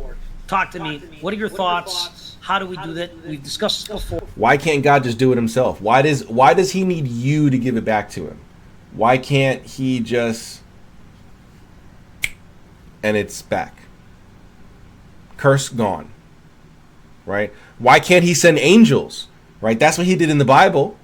Right? God never just snapped his fingers and something happened. Right? Even from the creation of the world, it took him 7 days. So he didn't just snap his fingers and the world and, the universe appeared.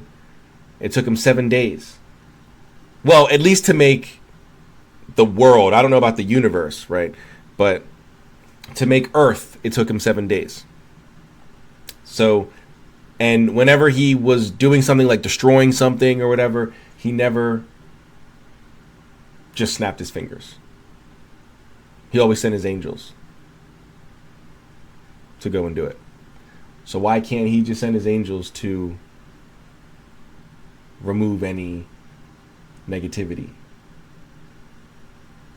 any curses on the land? Or let everybody know who has never heard this yet. We've done several shows and discussions on this, but the easiest form is you're just going to take some olive oil, whatever you're taking, you want to set the whole bottle apart, pray, ask the Lord to consecrate, set that oil apart as holy. So and then, this comment says you can pray and anoint your shoes and the tires of your car.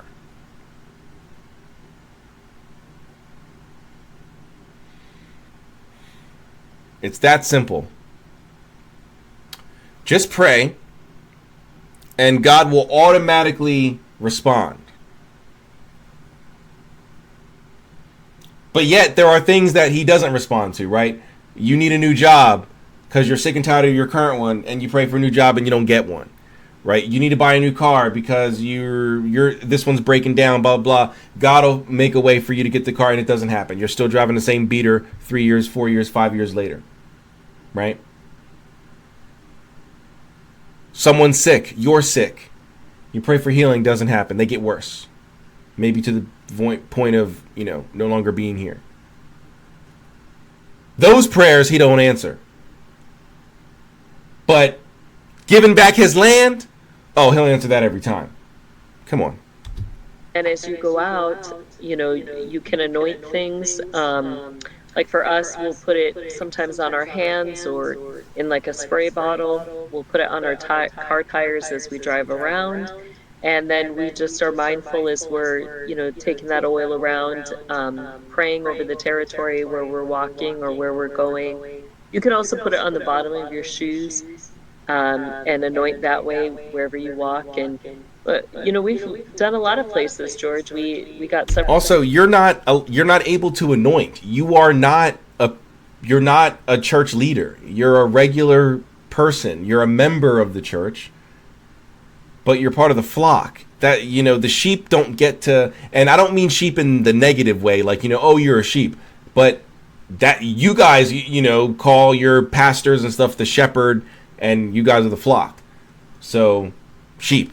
I don't know what to call you, but I really don't mean that in the mean way. But the sheep can't give direction and give order and give, you need to listen to the shepherd and the herding dogs, right? I guess those are the angels. Why would the sheep be giving out any direction, any sort of benefits or any sort of, you're the sheep.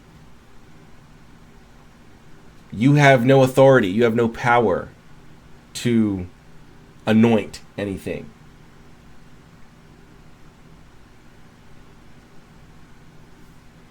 Several places in Louisiana that we anointed, as well as Florida. We've done a lot of tours with people that we're all going around anointing and praying. I love it. Oh, woo, wow. And I got to say, what a tour. I've done it before where I've gone to certain places, to parks, and I've anointed the land, I've anointed the trees, I've prayed over the land to give it back to Christ and take away that territory from these demonic forces. One thing that I will say and make reference to is a guest that we had on our show who discusses this. And in his testimony, he made a comment, and I was like, wow, this is how evil these people are. And I'm talking about John Ramirez. One of the things that Satanists do and witches is they're able to leave their body. Okay, guys? Astral project. Yeah. So it wasn't from this video that he's talking about, but I actually debunked John Ramirez and his astral projection claim because he's going to say exactly what John Ramirez says about astral projection. He says that astral projecting is when you leave your body through the aid of demons and they help you put curses on the land, right? And on my TikTok, I have a video debunking that, and it's also here on my YouTube. I have a video debunking that specific phrasing, and George is about to talk about that now. But that's not. Surely everyone knows that's not what astral projecting is. You can literally astral projecting is not a hidden thing. You can literally go on Amazon right now and buy numerous books on astral projection. You don't need to be part of some order, some secret groups, some voodoo, witchcraft. You can just learn like it's not some secret occult hidden thing. It has nothing to do with demons helping you leave your body to go curse the land. You certainly leave your body, but not to put curses on anybody. And certainly not with the help of demons. Nonsense. Leave their body, and they go to different areas to haunt, to cause confusion, and to do evil things. During one of his experiences, he saw a bunch of Christians praying on a street corner over the land, anointing the land, and taking back the land. And he was warned and told, stay away from them. Mm-hmm. So people do this, just not a lot of people know about it, guys. That people you don't can do take it. back that land. No one does it. John Ramirez, I don't believe I saw that interview with these guys. So I might have to take a look into that. But I'm confident because I've debunked several of his other interviews and testimonies and all that. I am quite confident that he doesn't give any details. He just says this is what it is, and I saw people do it, right? But no evidence of that. We just got to believe him. Well, I don't.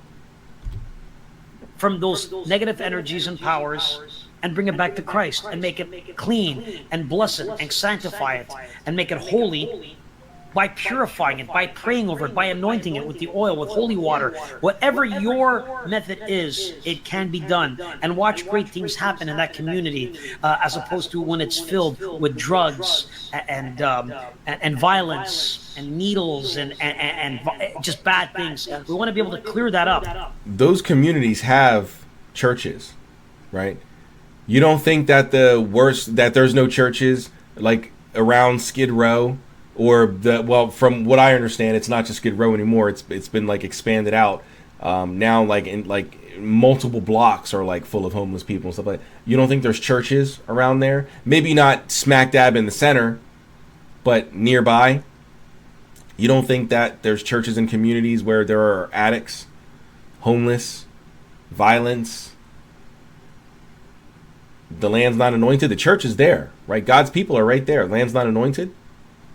Oh, they got to spray their bottom of their feet with holy water first. Why can't God just do it himself? He's God. He can create the universe, but he can't take back the land. Stop. A quick story as well I want to add, you remember, is when we do sometimes our talks, we'll go on a tour. And we went to see some wonderful women, I believe it was New Orleans. Yeah. And there was some type of black magic or shop that had witchcraft selling spells. Do you remember that story? I do, yes. I'll let you finish the story so people can understand the power of prayer. Go ahead, Jesse. Yeah, and we did a show on that too, them talking about it, but they were using popsicle sticks where they were writing verses on them and sticking them in the land as they went out and anointed. And that shop did not have a piece of land, so they had stuck it in the planter. And then, I think it was like later that week, the shop actually burned down. And, they began to pray and they went in. I think they said they used that opportunity. Where was this? Because I was in New Orleans for Halloween 2023. And I don't recall seeing any occult shops that were burned down. I visited all the occult shops that are in New Orleans except for one which was closed. Not because it was burned down. The building did not look destroyed or like it had been in a fire or anything like that at all. It just wasn't open. Like the sign said it was only open certain days at certain times. But every other shop that we could find online in and outside of the French Quarter, we visited, and none of them seemed to have been involved in any sort of fire or damage.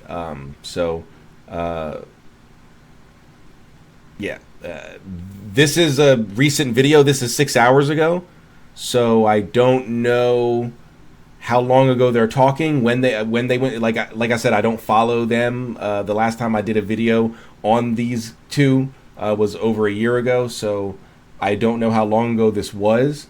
But if it was within the last 6, 7, 8, 9 months, I was in New Orleans at that time, and I don't recall seeing any witchy shops that were burned down. So to witness to the shop owner, to kind of come alongside of her in that, to suggest other things. But it was interesting that literally, as they prayed and asked the Lord to tear down that stronghold, literally the whole shop, it burned to the ground. They prayed over it. They anointed this ritual shop, this magic shop of stuff for witches and stuff, and they prayed over it. And what they do is they took popsicle sticks. I love that story. And they wrote verses. So there you go. That's how you solve it. So go do that to every other occult shop in New Orleans. Why didn't that happen? You got the result you wanted for one, and so that's it. New Orleans is saved now. The other 7, 8, 9, 10 occult shops don't matter. As long as that one is gone, the rest of them don't have any power now. Stop. They're not vampires. Although there is the vampire ball and all that in New Orleans sometimes. But these buildings are not vampires. Where if you take out the leader or the maker, the others go with it. And no, that's not how shops work, unless they're literally owned by the same company and the company goes bankrupt or whatever. So why not do that? Why not take the popsicle sticks, which you can buy on Amazon in bulk, $5-10, buy several dozen of them, write the Bible verses on the back of them, bury them or put them in plants and stuff like that. Or never mind, that was the witchcraft that they said that they did. Or the people at the shop did. She was saying that they prayed and asked God to dismantle the stronghold. So go do that. Pray and ask God to dismantle the stronghold. Why didn't you do that to other shops? Why did you just pick one shop? Right? Do you really want to reclaim the land for God? You only did one shop. How long were you in New Orleans? 10 minutes? Like, you couldn't go around and do the other shops? Whatever. And put it all around it, and the place burnt to the ground, taking back the land for Christ. How powerful is that, guys? Wow, so amen. If you're in an area where you feel there's some bad no things other happening, place? it's not very good, use this as a way to take back the land. How does you can also fast and pray with it too. Yeah, 100%. If you want to amplify your prayers, and as you go out to anoint, spend a couple of days fasting and praying ahead of time. Spend a week or so. Prepare yourself and go out knowing where the Lord's sending you. Why does God hear you better when you're fasting? He hears you better when you're hungry? Is that what you're saying? What's the metaphysical or the esoteric, or in this case, since they're Christian, the mystical reasoning behind needing to fast in order for God to hear you? He can't just hear you, right? Because when people go to church and pray, they're not fasting. when people pray before they go to bed, they're not, I mean, unless they do fast, but generally they're not fasting. So does God not hear those prayers, and he only hears the prayers of the fasts? Like, what's up? It's absolutely incredible. So you can have the power to do that, guys. Again, we make reference to this is because you are powerful. Don't sit there, watch the show, and think you have no power. You have the power to change. You have the power to make a great impact on not just the area or community around you, but around the world. Many people do. Listen, I do a small show here every week, and I try to bring information to inspire those. And you know, by no means are you just viewers or spectators. The reason you're watching this show, I believe, is that God put you here to watch this show. You are a soldier of God. Each and every one. So he put me here to debunk the show? Because that's what I'm going to do. That's what I'm doing. You got a witch watching your show. You got an occultist watching your show. God put me here? That's what you just said. I'm a soldier for God, so God put me here to debunk you? Okay. I'm with it. And all I do is give you stories to help inspire you, to give you that armor to go out and do the Lord's work. They certainly are just stories. We're all pieces of a puzzle, or we're all players on a chessboard that God is playing. Each one of you have something to do. And I believe that in my heart, that all of you have the power to change the circumstances around you, your environment, I agree. Bad places, because... And you can either use that power, magic, or you can put it in someone else's hands and hope and pray that they do the right thing, religion. Mainly the Abrahamic religions. The Lord has brought you here to hear this story. One of you in this chat... You said it, not me. Is going to do something remarkable this week. Remarkable. You're going to do battle for Jesus, and you're going to save people's lives. You're going to change the world. I know that sounds I certainly like hope big, so. But it's a fact. I certainly hope and that my debunks but some of you in this chat take people away from your nonsense. I certainly hope so. That are going to do this week. So I just want to thank you all for being here. It's important to share this message. Guys, let's continue on. Celebrities in the occult. I got to talk about it because I want to show you proof that this exists. I'm going to play another quick clip.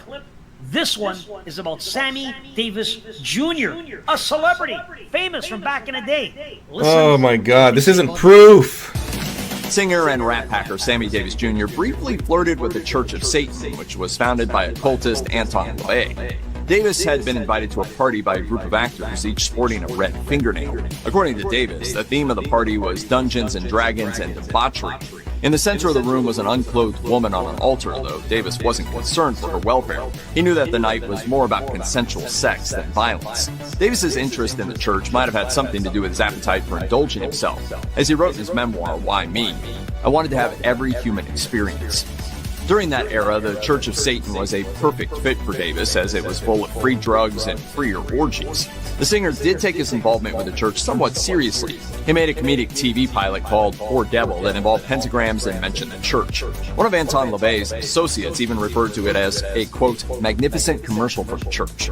The church offered Davis honorary second-degree membership, and he was only too happy to receive it. Would you mind shoveling a little faster? What difference does it make? I'm going to be doing this for the next 700 years. Davis ultimately left the Church of Satan, as he recalled in his memoir.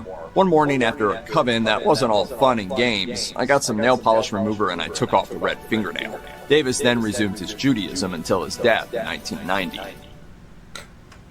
A single red fingernail was painted red. You know about this, Jesse? Yeah, I mean, that they have different signs, different things that they'll do depending on which circle groups that they sit in. So that one is connected to the Church of Satan that was under Anton LaVey. And here he is talking about how this particular celebrity got into the Church of Satan. All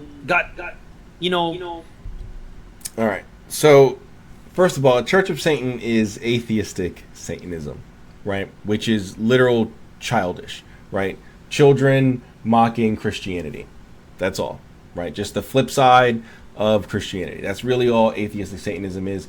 Really, really, they should just call themselves atheists. To call themselves Satanists is the childish part, right? But he didn't mention any kind of putting curses on the land. He didn't mention needing blood for rituals. He didn't mention that woman on the altar was harmed in any way. I mean, you would think he would have said that. Instead, he said, I don't worry for her safety because I know today was about consensual, happy adult fun time rather than forced. He didn't say anything bad happened to that woman, right? He doesn't mention rituals and magic circles and all this other stuff, spells. It just seems to be, for Sammy Davis Jr., a fun thing to do while in Hollywood, right? I'm out in Hollywood, let's do weird things. He said, I wanted to experience every human experience.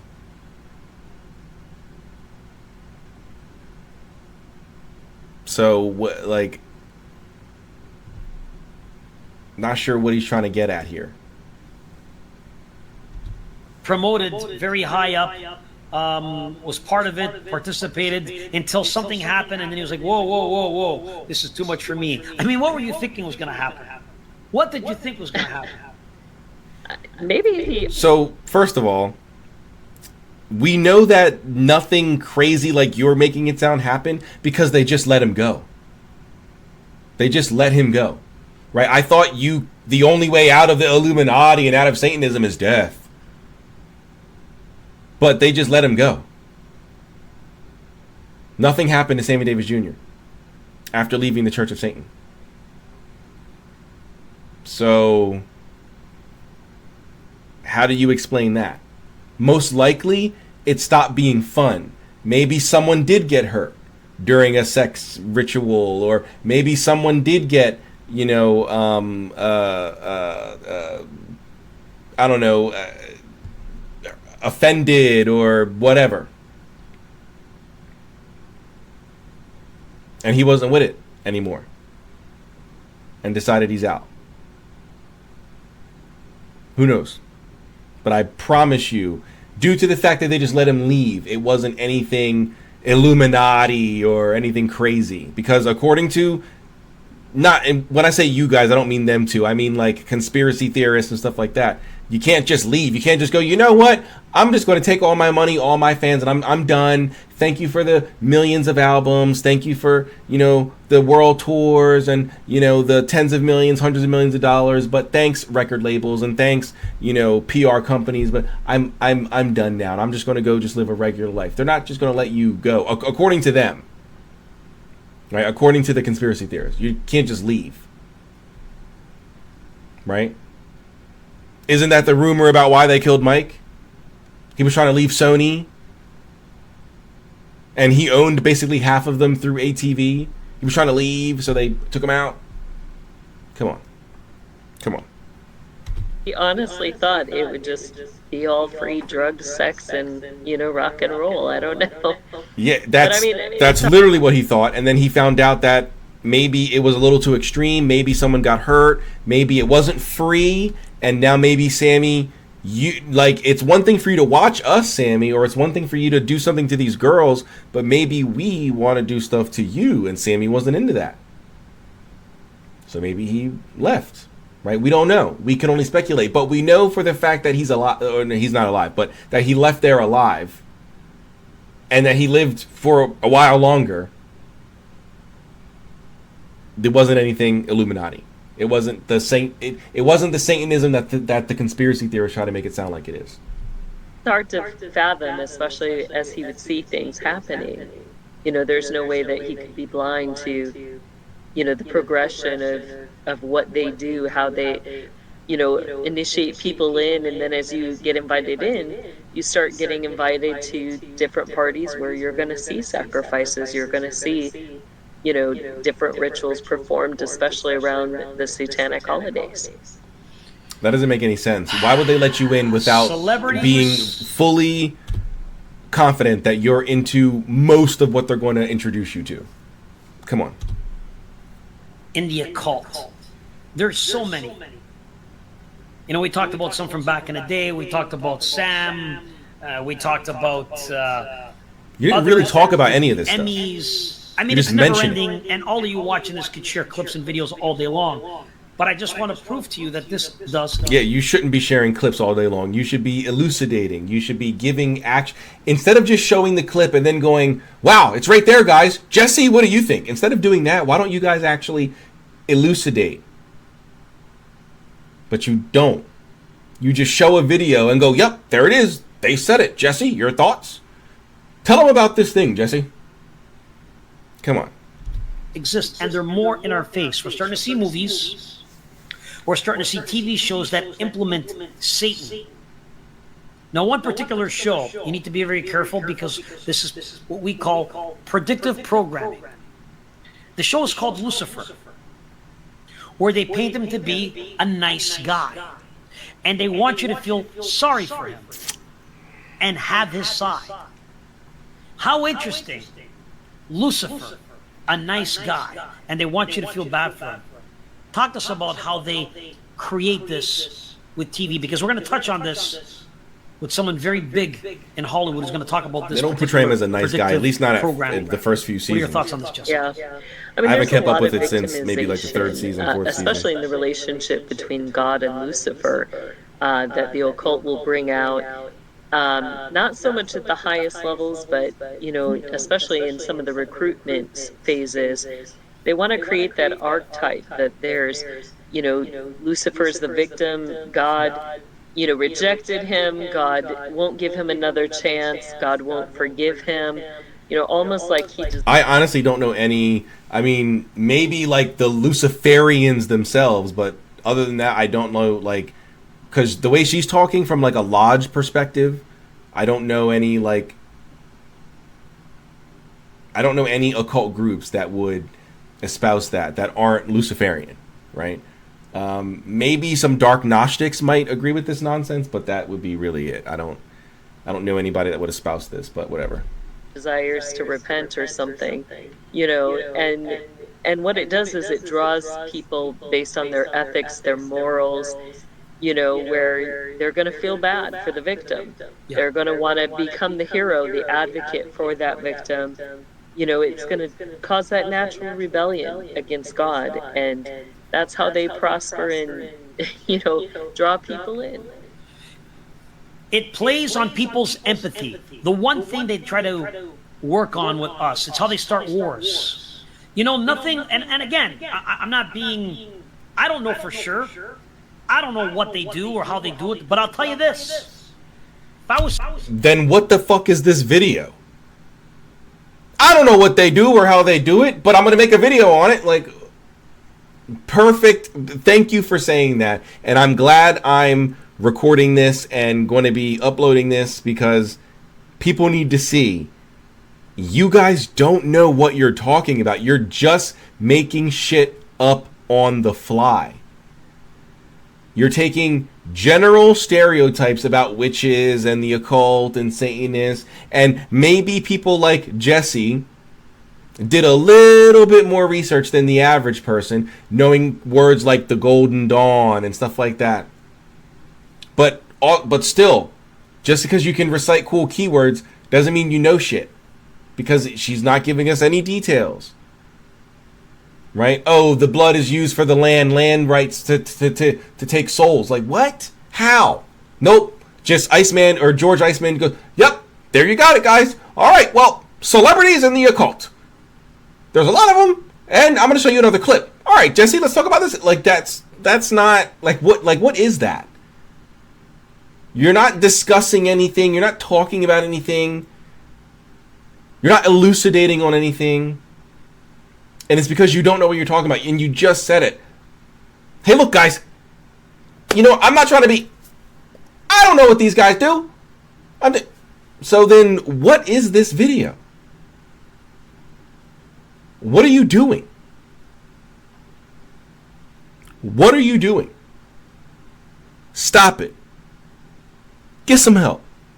Sitting in a war room.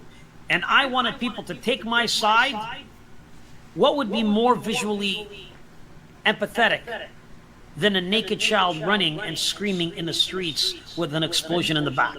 Tell me, what's more empathetic than that? We play off the empathy. Yeah. They'll always show those clips and then say, we could stop this if you send money. Support us, we're going to send trillions and billions of dollars. But the war never ends, does it, Jesse? It keeps going. It's not.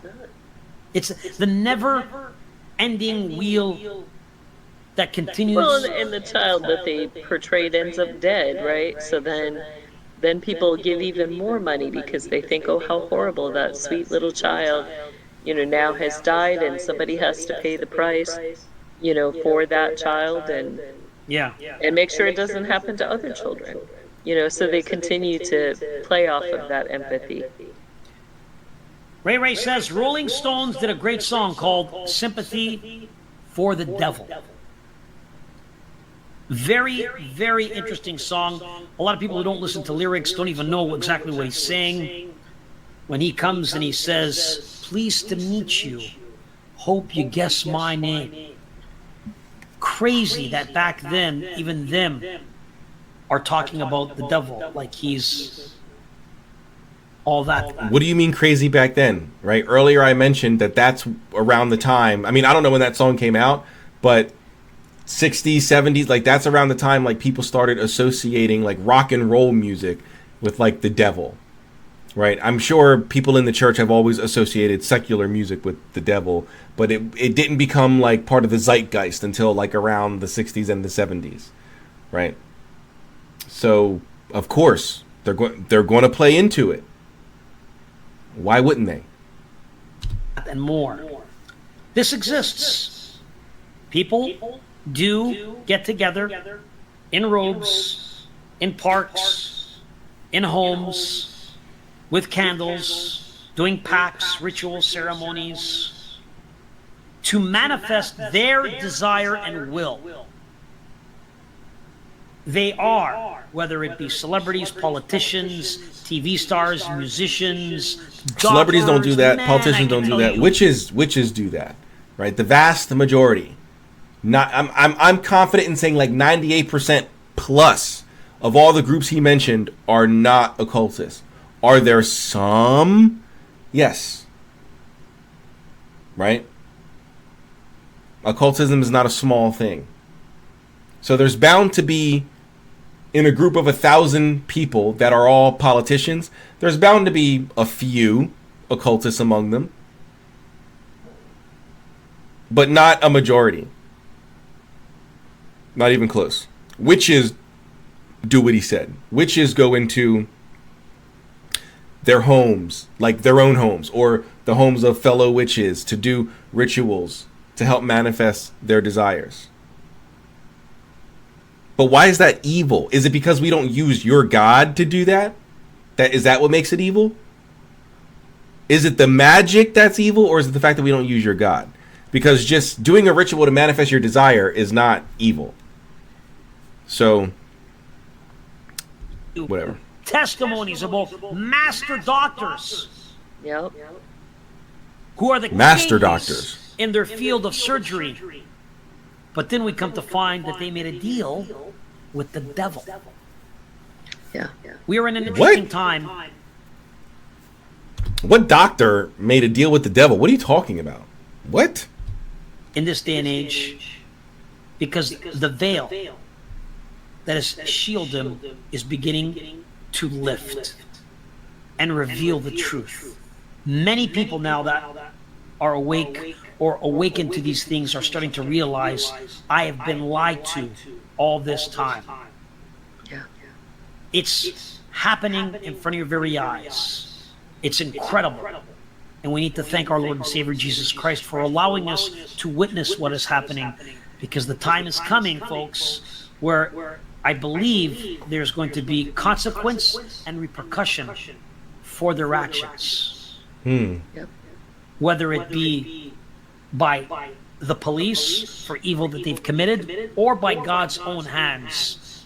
Things are happening. By God's own hands. He can punish people, he can create the world and the universe, but he can't take back his own land. You guys aren't making any sense.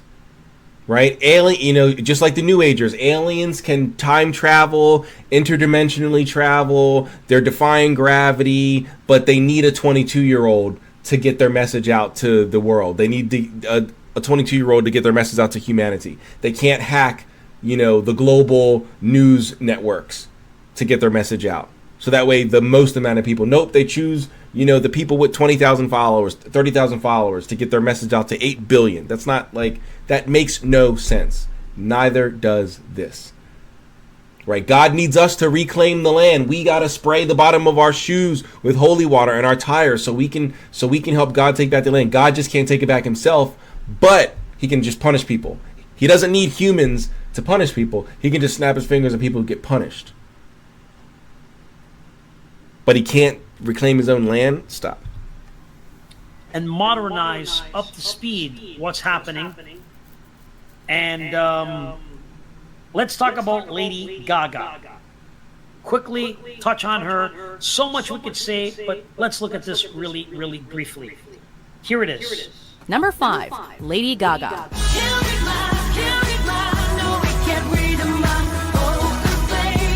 A lot of Illuminati conspiracy theories come from the religious right, so it's not surprising that they would target Lady Gaga. She's a supporter of LGBTQ. Wow, I'm surprised they played that part of the video, not the original video, but George and Jesse. I'm surprised they played that part. That conspiracy theories usually come from the religious right. That's who believes this nonsense, mostly. Q writes, was once rumored to be transgender herself, and calls her fans little monsters. I think it's because my show is kind of like an exorcism. According to VigilantCitizen.com, the Illuminati has brainwashed Lady Gaga into popularizing the idea that mindless robotic vacuity is cool. You can tell she's doing their bidding because she's always hiding one eye. The Illuminati seem to really love these little nods and winks that reveal who's part of their clandestine club. Talk about a confident secret society. Yeah. So where are all these signs and symbols of the Illuminati in Marilyn Monroe's time, right? Why aren't any of the silent stars from the 20s and all that other stuff? And then when we started getting sound and color, why don't we see like Jane Mansfield, like why don't we see any of that, right? Like, why don't we see I don't know, I'm trying to think of like people from around that time. Like, why don't we see the Mamas and the Papas, right? That band from like the 70s. Why don't we see them doing any Illuminati signs, right? Like, maybe because it's viral now. That stuff is viral. So why wouldn't I do it? I need to sell records. I need to pay back my label. How do I do that in this modern era of streaming? I should probably lean into what people are talking about. And a lot of people talk about conspiracy theories. What do they always say, Jesse? That their symbolism will be their downfall. And I think that symbolism, you see so much of it in pop culture, whether it's hand signs, whether, like Lady Gaga in one of her videos shows a lightning bolt on her face. Do those symbols mean, are they a contract with the demonic? Are they, symbolizing certain orders that they're involved in, or secret societies, or Illuminati groups?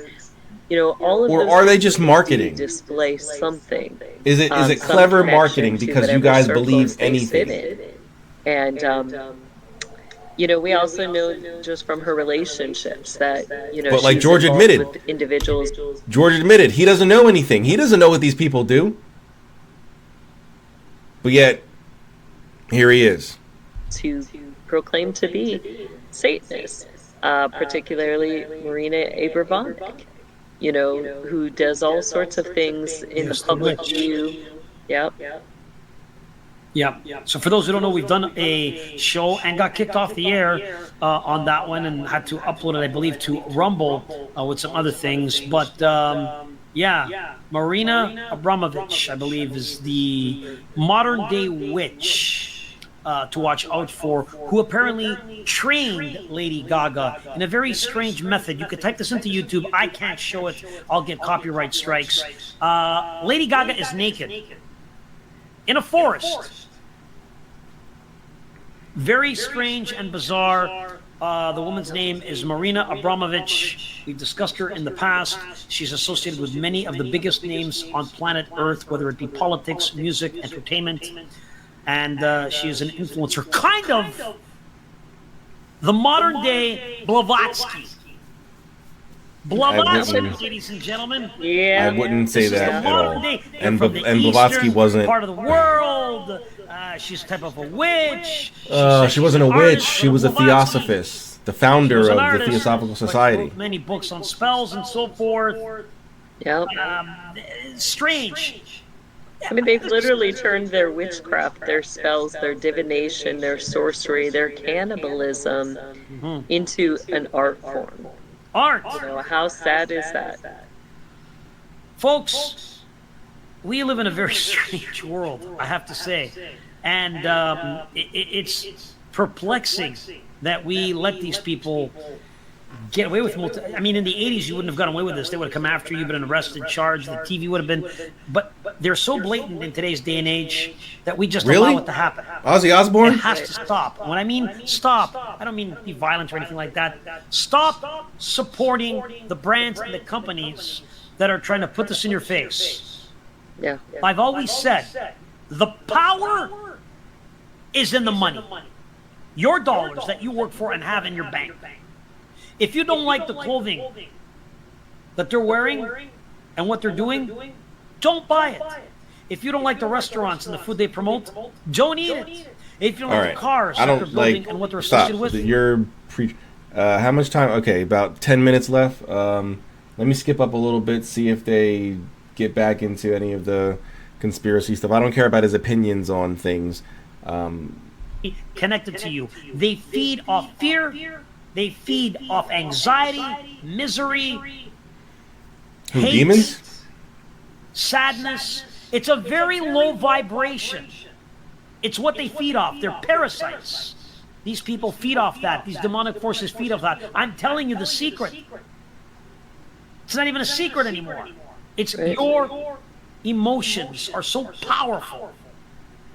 You ever hear the old saying, if you think there's a ghost and you're scared, and they know you're scared, the more scared you are, the more petrified you're going to be, the more they're going to hurt you, the more they're going to harm you and come to you. But when you're fearless and you command them to cast out, to leave your place, to leave your surroundings in the name of Jesus Christ, what happens? Gone. So energy. For super low level spirits, that also works without using the name of God. You could just, be very stern, very forceful, very loud, and tell them to get out, and that they don't belong there and they're not welcome there. And if they're not,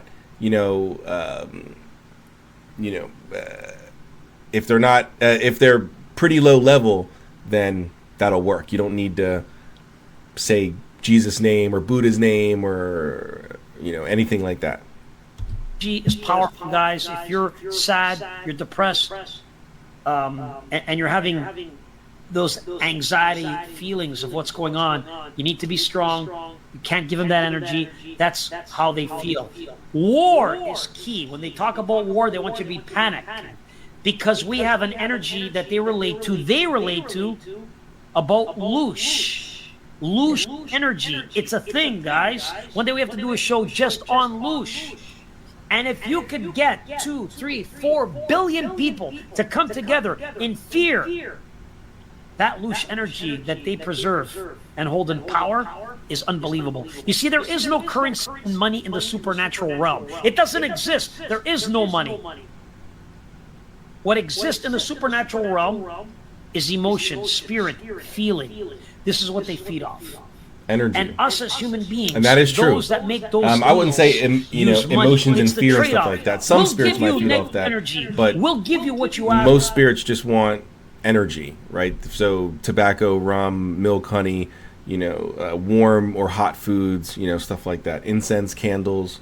For sorrow, torment, sadness, but in return we want power and money. Yep. But you know what has greater power than the fear? And they know this too, but they don't want the Lord's power released. So they keep people from. The Lord's power already is released. You guys have churches on every freaking corner, but it's not enough. In the Lord outdoes any emotions of fear. Yeah. They know that. They don't want people to have joy in the Lord. No. They don't want you to have joy. They don't want you to be happy, smiling, laughing, being outside, having a great time. They don't. They want you locked inside, folks, with no internet, wearing a mask. Isolated by yourself. I'm just saying. Of course it had to go political. I'm not buying into that. I got to tell you, God is good in all things. And we're blessed and lucky. Sure. On that note, I'm going to play the final clip of the night, which is a very famous actress. Her name is Rose McGowan. And many of you know that she was one of the first ones to come out against Epstein. She was the Me Too. And disclose some of the secrets. She started the whole Me Too movement. Celebrities in Hollywood. Listen carefully to what she has to say. She was on Charmed. We'll comment on that before we sign off. And in Grindhouse. Turn up your volume. Here it is. A laundry basket, but you never did the laundry. Again, that's called predictive This clip programming. has been removed by YouTube. All right. Well, I think we're finished here. I mean, let me see what they say. Interesting. Let's talk about that, what she says. They use the movies for subliminal messaging. All right. Well, I mean, if we didn't hear her say it, I don't want to just listen to them talk about it. Like, this was 6 hours ago. YouTube removed it within 6 hours. I don't know. Whatever.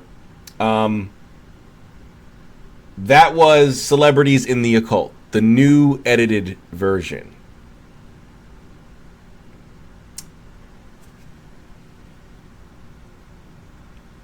This is insane. Right? The enemy will try and stop you from reporting the truth. 2 times in a row this has happened. You're getting to them. May the Lord protect both of you. If it's about the last clip, they literally showed, 4 or 5 clips, and it was just only the last one that got removed. If the enemy was trying to stop them, it wouldn't be 1 clip, and they would let all the rest of them go. Like, stop. But anyway, this was a very interesting video, but nothing that I didn't really expect. Par for the course for this type of thing, for what these people believe. Nothing can be backed up, as you guys saw. It's just very vague. George didn't even really talk about anything. He just showed clips and go, well, there you got it. This happens because it's in the video. And Jesse, your thoughts? Like, he never really went deep into anything until at least, around the end there. It was all Jesse, and she was just talking surface level stuff. Maybe she used a couple of cool buzzwords here and there, but never could elaborate, never could go deep. And again, that's par for the course for these types of people. But yes, that is the Celebrities in the Occult from the Reveal Report. Thank you guys for checking it out. Again, be sure to like, be sure to subscribe, and I will catch you guys in the next one. As always, seek the mysteries. Peace.